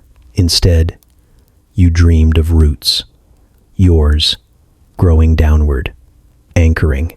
In the dream, you didn't want to leave. That's how it starts. Not with a bargain or a fairy ring or a trick. With fatigue, with surrender, with the forest convincing you that maybe running isn't worth it. Maybe stillness is safer. Maybe if you don't move, don't speak, don't hope, they'll forget about you. They won't, but they like it better when you pretend. The door was not supposed to be there. It shimmered where bark met fog, a slab of something too smooth to be wood and too solid to be air, framed by twisting roots that pulsed faintly like veins. You hadn't seen it yesterday, or maybe you had, and it just hadn't felt like being seen. But now it stood tall in the grove, humming with a soft urgency, as if whispering, this way out, this way home. You didn't question how you knew it led back. You just knew. It called to you in the voice of your mother, in the sound of rain on the roof of your childhood bedroom, in the warm echo of a name you hadn't heard since your skin was unmarked and your memories still belonged to you. But nothing in the Fey realm is free. It dropped from the canopy like silk unraveling from a bad dream. Long, thin legs landing with barely a whisper, the body bulbous and gleaming, patterned like shattered glass. Its eyes, too many, too bright, blinked in unison. Its voice, when it came, was like thread sliding over bone. One riddle for one memory. 3 riddles to pass. Fail, and you forfeit what you cannot name. It didn't wait for your answer. You didn't give one. The rules weren't optional, only the illusion of choice. The first riddle came like a whisper. I have no mouth, but I teach. I hold no weight, but I carry. I am born in your head and die with your tongue. What am I? You panicked. You'd read riddles before, solved puzzles in books with neatly numbered pages. But this wasn't a game. You could feel the spider's breath, cold and wrong, pulling at your scalp, ready to unravel. The answer came to you like a gasp. An idea. It blinked. Once. Accepted. Something slithered back into your mind. A moment. Your first memory of reading, of tracing letters with a pudgy finger and sounding out the word cat with utter reverence. It was safe. For now. The second riddle came sharper. I am broken when named. I exist in the space between sounds. I end every song. What am I? You hesitated longer this time. The weight of the wrong answer was not metaphorical. You could feel the spider's legs twitch, eager. You tasted copper. Silence, you said, and prayed you weren't too late. The spider paused. Its legs tapped the ground in a slow rhythm, like it was weighing your soul in syllables. Accepted. Relief made your knees buckle. You caught yourself on a root, panting, dizzy, but something was missing. You couldn't remember your 8th birthday. You tried to recall the cake, the candles, the faces, and came up blank, just static. You had paid something, even if the answer was right. The third riddle was different. It didn't speak it. It sang. It was a melody you almost recognized, one that tugged at your chest like a lullaby sung too softly to remember but too deeply to forget. Images surfaced. Your father's voice humming it while he carved. Your sister repeating it during storms to stay calm. But the words were missing. The spider tilted its head. Answer. You blinked back tears. I don't know. Wrong, it hissed, and you felt the loss immediately. The name of your first pet. Gone. The feel of their fur. The sound of their bark. You had fed them every morning for 4 years and now couldn't even picture their face. One more, the spider said, ignoring your protest. You're not finished yet. You thought there were only 3. But the Fae love loopholes more than rules. The final question wasn't a riddle. It was a choice. Trade a truth for a lie, or a lie for a truth. You stared at it, numb. What does that mean? It smiled, which was unfortunate, considering its mouth spanned half its body and dripped something that hissed when it touched the leaves. Choose. You closed your eyes and reached into yourself, searching for a truth that hurt too much to keep. A memory that burned when you touched it. You found one. My mother never forgave me, you said. The forest paused. The spider blinked. It wasn't true. You remembered then. Her arms around you, even at the end. Her voice telling you it wasn't your fault, that she loved you no matter what. You'd buried it beneath guilt. You gave it up thinking it was truth. But the spider accepted the lie and gave you back the truth. It opened the door. You didn't wait. You stumbled forward, heart pounding, lungs tight, eyes stinging. The portal felt like walking through syrup, heavy and cold, like moving through memory itself. On the other side, the air was wrong. Not sweet like Fey forests, too dry, too still, but familiar. You turned to look behind you, but the door was already gone. No shimmer, no root-framed exit, just a flat wall of bark. You opened your mouth to scream, to laugh, to cry. Nothing came out. The spider had taken your voice, not the sound of it, but the meaning. You could speak, but you'd never again be understood. You were home. Sort of, but not whole. The curse doesn't announce itself with fanfare. There is no trumpet blast, no thunderclap to mark the moment your fate quietly veers off the rails. It begins slowly, with your hair falling out. Not all at once, but in strands that tangle around your fingers every time you reach up to scratch the itch at your scalp that won't go away.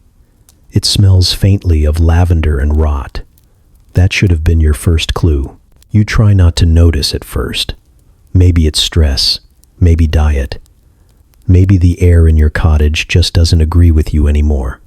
You scrub the walls, but the mildew keeps returning in shapes that look disturbingly like eyes. You pretend not to see. Pretend harder. But the mirror won't play along. It's subtle at first.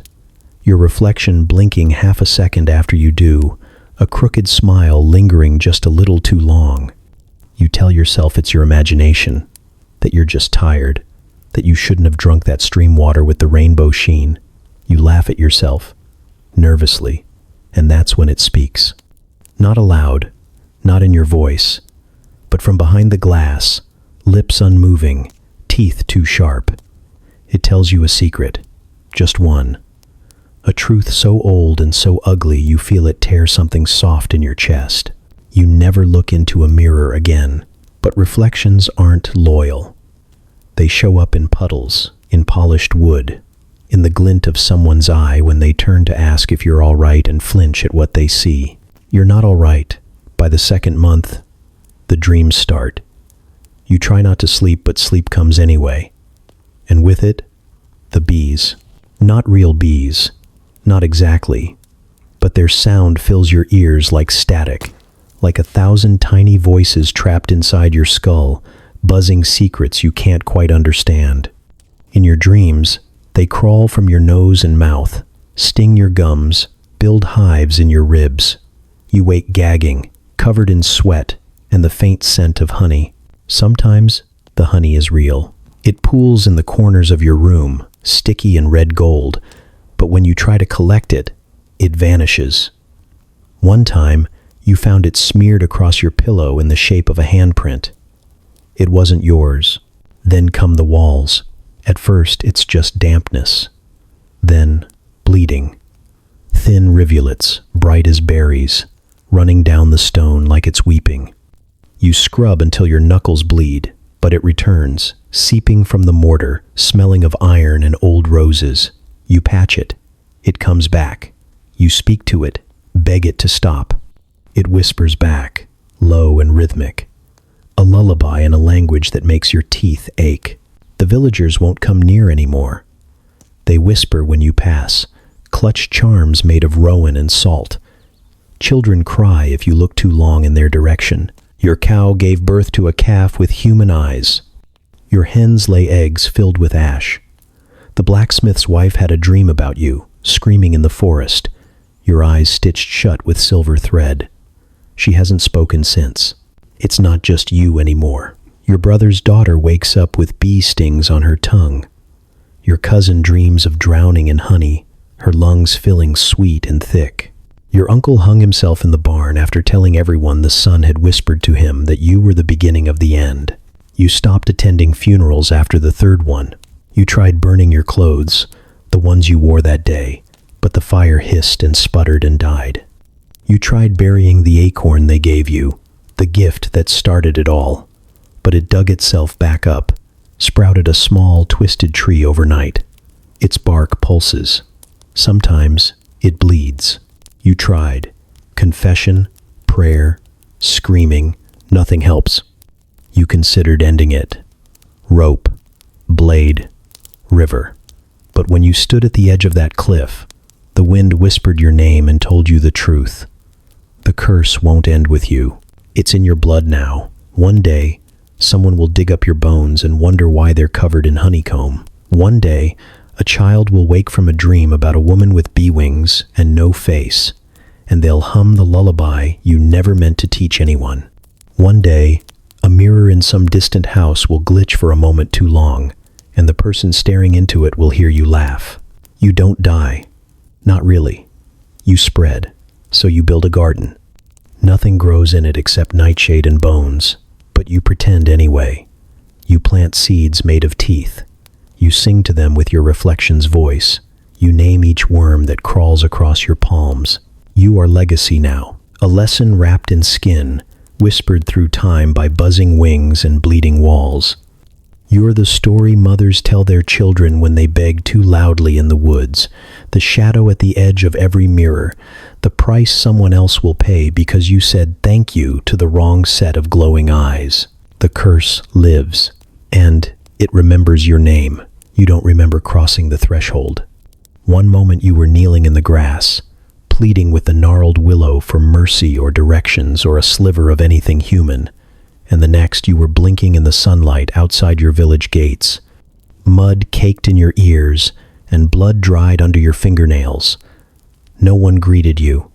No bells rang. Just the distant thud of a hammer on iron and the unmistakable hush of everything that recognized something unnatural had returned. At first, you thought you'd imagined the whole ordeal. The singing mushrooms, the palace made of spider silk, the woman with teeth like pearls who braided secrets into your hair. Surely it was a fever, a dream, a trick of bad wine and worse judgment. Then the milk curdled, not after days, like it had spoiled naturally, but instantly, right as your tears hit it, thickening into a sludgy mess that smelled like copper and sorrow. Your mother screamed when she saw it. Your father crossed himself, twice, then fetched the priest.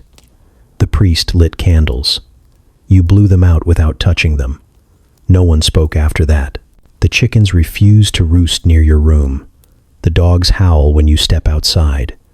Birds scatter from the rooftops, like your presence is a gunshot. Even your own shadow has started pulling in the opposite direction, like it's trying to leave you behind. You caught it once in a puddle. Late evening, low sun, and it was smiling when you weren't. You've been labeled tainted, the village scholar, a bent old man with 7 teeth and a library of crumbling scrolls, whispered the word like it was a diagnosis. He wouldn't touch you, not directly, but he flicked a page open with a stick and pointed to a drawing of someone who looked a little too much like you. Wild hair, hollow eyes, a black mark blooming over their heart. They come back wrong, he said, as if you weren't in the room. Marked by the gentry, altered. You asked what that meant. He didn't answer. He just shut the book and refused to look at you again. Your skin hums now, sometimes louder than others, like a distant song you can almost hear if you're still enough. The bones in your hands ache during the full moon. There's a spot behind your left ear that never stops itching, and when you scratched too deep last week, you found a tiny silver thorn embedded in the flesh. You pulled it out. It grew back. Your dreams are not yours anymore.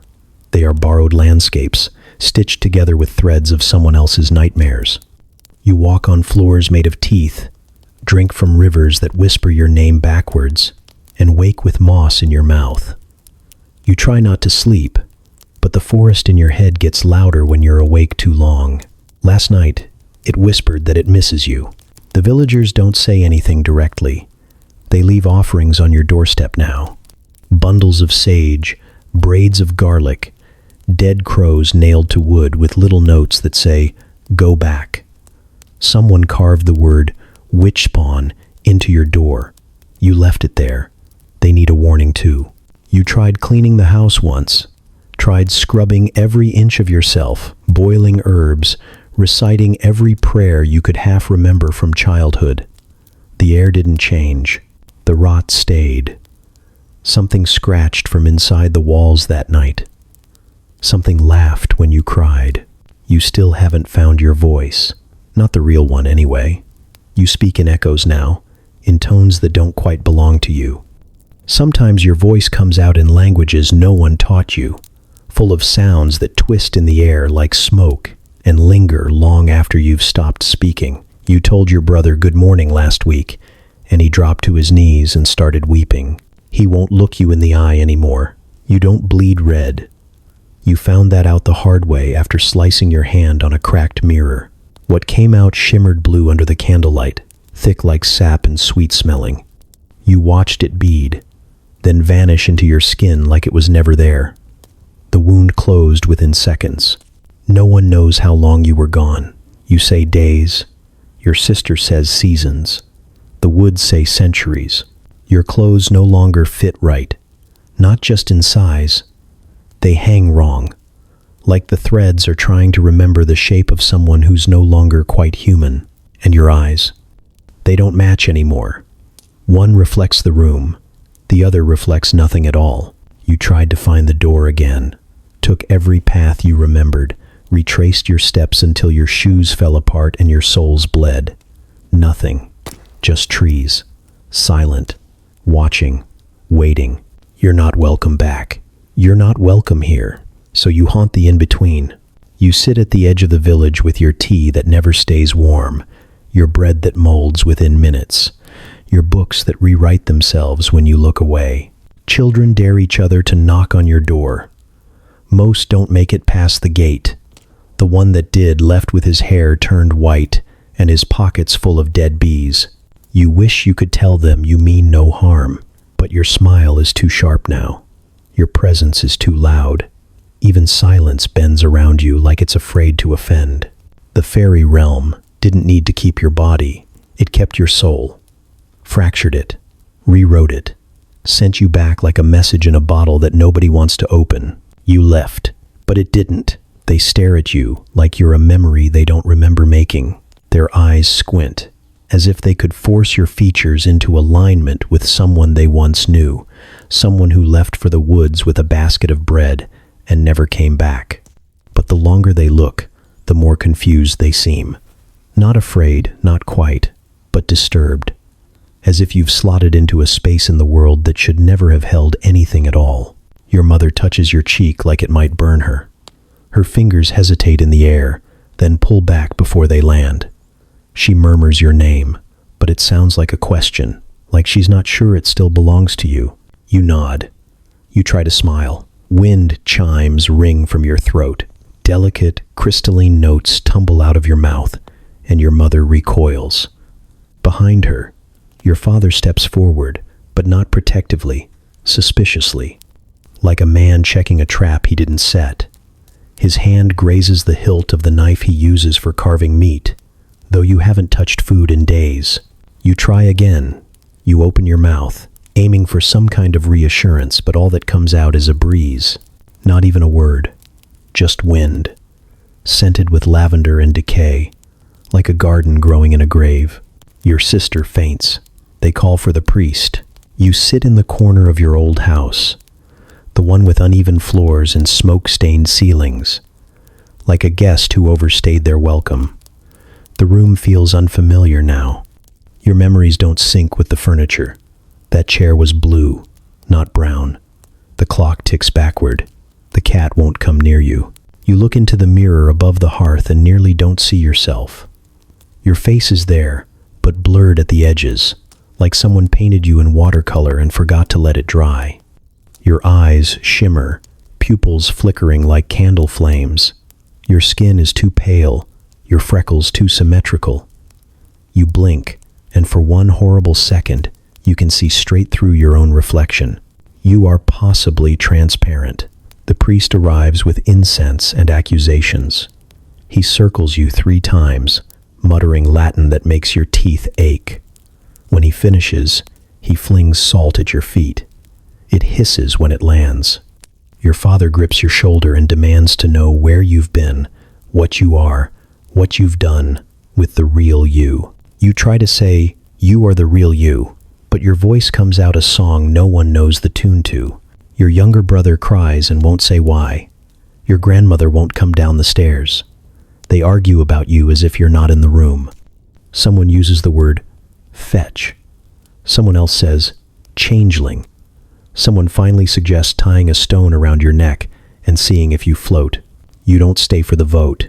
Outside, the wind is gentler, and the trees don't flinch when you pass. The sky looks too large. Your feet don't sink into the earth anymore. You barely leave footprints. A fox crosses your path and bows. A crow follows you for half a mile, then drops a beetle at your feet and flies away. You don't remember what it means, but your stomach clenches like it's bad news. You try to cry, but the tears come out gold and vanish before they fall. You don't know how old you are now. Time twisted in the fairy realm like a serpent eating its own tail. You remember birthdays, but not how many. You remember your first kiss, but not whose mouth. You remember dying once, or twice. But you're still here, so maybe that doesn't count. The village children point when you pass, then pretend they weren't looking. They dare each other to speak to you. One brave girl walks up and asks your name.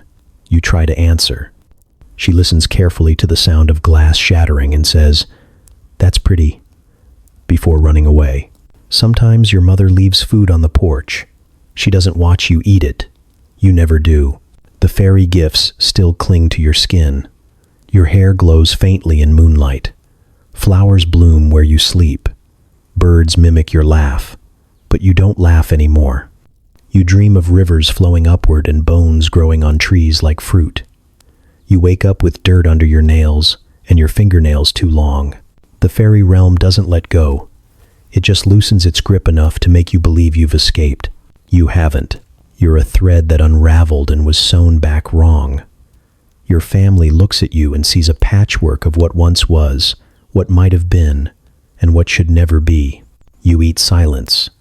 You drink starlight. You exist just far enough outside reality that even your shadow doubts your story. You try to remember the sound of your real name, but all you hear are wind chimes and sorrow. There's a hush when your name almost gets mentioned, though no one really says it anymore. It's not forbidden, exactly, just forgotten with purpose. You've become a shadow stitched into the village's bedtime rhythm. The reason doors are locked before sunset and children are scolded for chasing butterflies too far into the woods. Your story is no longer yours. It's a warning, a whispered myth with too much truth beneath the moss. They don't say you were foolish. They say you were curious. That's worse. Your mother once told the tale with tears in her voice and hope strangling every word. Now, she only nods when asked if she had other children. She tends her garden as if nothing ever bloomed there in your shape. She plucks weeds from the soil and never notices when one of them hums with your voice. The ones who remember say, she got rid of all the mirrors in the house. Your reflection had the habit of showing up even when you weren't there. At the edge of the village, there's a path no one takes anymore. Overgrown and always damp, it leads nowhere now, or somewhere worse. The brambles there sing sometimes, high and sweet, and the birds won't go near it. It's where they say you stepped off, chasing a light, a tune, a lie wearing beauty's skin. It's where the story begins. Every time, they say you were kind, that you loved stories, that you once gave your food to a starving fox and braided flowers into your sister's hair. The children don't believe that part. They can't reconcile the monster they're warned about with someone who smelled like soap and pine and asked too many questions. You are a contradiction smoothed over by fear. The priest uses your tale as a sermon now. He warns against pride, disobedience, and looking too long into the trees. He clutches his rosary and speaks of the devil's children in floral crowns, of bargains struck with creatures who never forget and never forgive. He describes your fate with reverent dread, painting you not as a sinner, but as a symptom. The lesson isn't that you deserved it. The lesson is that it could happen to anyone. Your face appears in tapestries sewn by trembling hands, your silhouette hidden in the corner of woodcut prints meant to ward off evil. You've become the lump in every traveler's throat when dusk arrives too quickly. You're the silence between knocks at unfamiliar doors. The villagers don't remember what you sounded like when you laughed, but they remember the way the air went still when you vanished. Once a year, during the harvest moon, someone hears your voice in the fields. It's just the wind, they say, or it's the wind now. No one investigates. That's another part of the tale. Don't follow. Even if it cries like your lost child, or pleads like your mother, even if it speaks your name in the voice of the dead, especially then. Children dare each other to touch the old oak on the hill where they say you danced in a circle of mushrooms. They leave offerings, buttons, shiny rocks, teeth that fell out too early, and dare the fairies to take them. The smart ones never return for what they left. The unlucky ones come back with eyes a little too bright and dreams full of fireflies that speak. No one ever says the fairy realm is real, but no one says it isn't. It's safer to leave room for fear, safer to assume the stories are true enough, if not entirely true. You're proof of that. You're the reason girls wear iron pins in their sleeves and boys never whistle after sundown. You're the why behind every rule that no one quite remembers making. You've become folklore, not even the good kind. They tell your story beside crackling fires, voices low, eyes scanning the trees just in case you're listening. They say you asked too many questions, looked too closely, stepped where the moss felt warm and the air smelled too sweet. They say you vanished for a night and returned a century later, wrong in every way a person can be wrong. They say you begged for help in a language no one knew and left footprints that smoked. They say your shadow still walks alone when the moon is high. No one speaks of what you lost, only what you became.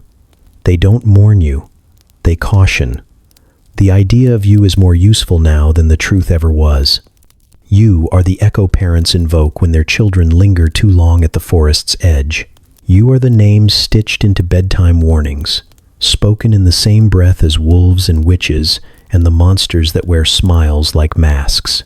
Some still wonder if you're watching, maybe from the other side of the mirror, maybe from inside the whispering trees, maybe from a place where time loops like a snare and everything smells like honey and rot.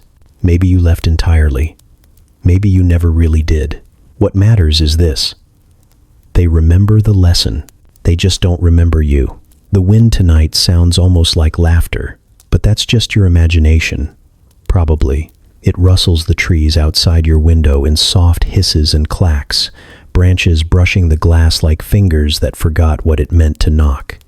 The room is warm, the lamp is on, and your phone buzzes with notifications from people who still exist. You tell yourself there's nothing to worry about, nothing waiting in the dark, nothing just beyond the threshold where porch light fades to black. Still, you check under the bed, just in case. It's not that you believe in them, exactly. Fairies, the fair folk, the good neighbors, with teeth like pearl daggers and eyes full of ancient storms. But you heard the stories. Your grandmother told them without blinking. Your uncle swore he lost his left pinky to a deal gone wrong near a ring of mushrooms. There's a reason your family doesn't plant hawthorn and why they salt every doorway, even in the suburbs. Of course, no one really believes. Not in daylight. But you've learned better than to laugh too loudly at old tales. You've seen how shadows move when they think no one's watching. You've felt the air shift when you linger too long at the edge of the woods behind your apartment complex, where no birds ever sing. It doesn't take much. A glance, a slip, a word spoken without thinking. Curiosity is currency, and you've been rich with it since birth. That's the real problem. Not stupidity, not recklessness, just that need to know. What's on the other side of the hill? What happens if you pick the wrong flower? Whether the stories are just metaphors, or if something old and terrible still wears them like masks. You poked at the edge of the world until it bled glitter, and now you're not quite sure the wound has closed. You were warned. They always warn you. Stay on the path. Don't eat the food. Don't follow the music. Don't thank them. Don't look back. Don't look too long. The rules sound like a game until you realize every one of them was written in bone. You almost didn't come back. You remember flashes now. Fragments slipping through your dreams like silver fish in a black lake. A door in the shape of a willow tree. A voice made of broken glass offering you a crown woven from promises. Laughter that echoed wrong, wide as the sky and colder than ice. You woke up in your own bed 3 days ago, covered in moss, and with a mark on your wrist that won't wash off. No one else noticed. But you did. You see things now. Too clearly, or not at all. Your reflection pauses before copying you. The cat watches you like it's waiting for a command. Electronics hum louder when you walk by. You've started dreaming in languages no one speaks anymore, and there's a new freckle on your shoulder that looks exactly like a constellation. You haven't opened the mail since Tuesday. Something's in the mailbox. Breathing. You tell yourself you're safe. After all, the world is full of iron and electricity. Everything glows now with Wi-Fi and LED lights. There's no room for trickster gods or eternal revels. No place for timeless courts of cruel beauty and sideways logic. Not when the biggest threat most days is an overdue bill or a cracked phone screen. But you flinch when someone says your full name. You keep your pockets full of salt and steel for no reason you can explain. You walk around mushrooms. You never whistle at night. You say please and sorry and never ever thank you. Your friends think it's charming, quirky, eccentric folklore stuff. They don't see the way you count your footsteps to make sure they stay in rhythm. They don't notice how you listen before speaking, waiting for something to breathe between the walls. They wouldn't believe you anyway. So you live. You exist in this world and try not to look too closely at the way the shadows stretch sometimes, or how the neighbor's baby never blinks. You sip coffee. You wear headphones when walking past the woods. You build a life on the fragile hope that they've lost interest in you. But sometimes, at night, when everything's still and the power hums just right, you hear a voice whisper your name in the old way. The way it sounded when it belonged to something wilder, something less human. You never answer. You never will again. So here's your bedtime story. Once, a person got curious. They wandered. They asked questions. They looked too closely and fell into a world that wasn't theirs. They danced with gods and woke up wrong. They came back changed. They came back watched. And now they live among us, hiding in the mundane, trying not to remember too much. And if that person sounds familiar, if it sounds like you, don't panic. Just close your curtains, salt your windowsill, don't answer knocks after midnight, and whatever you do, don't say thank you.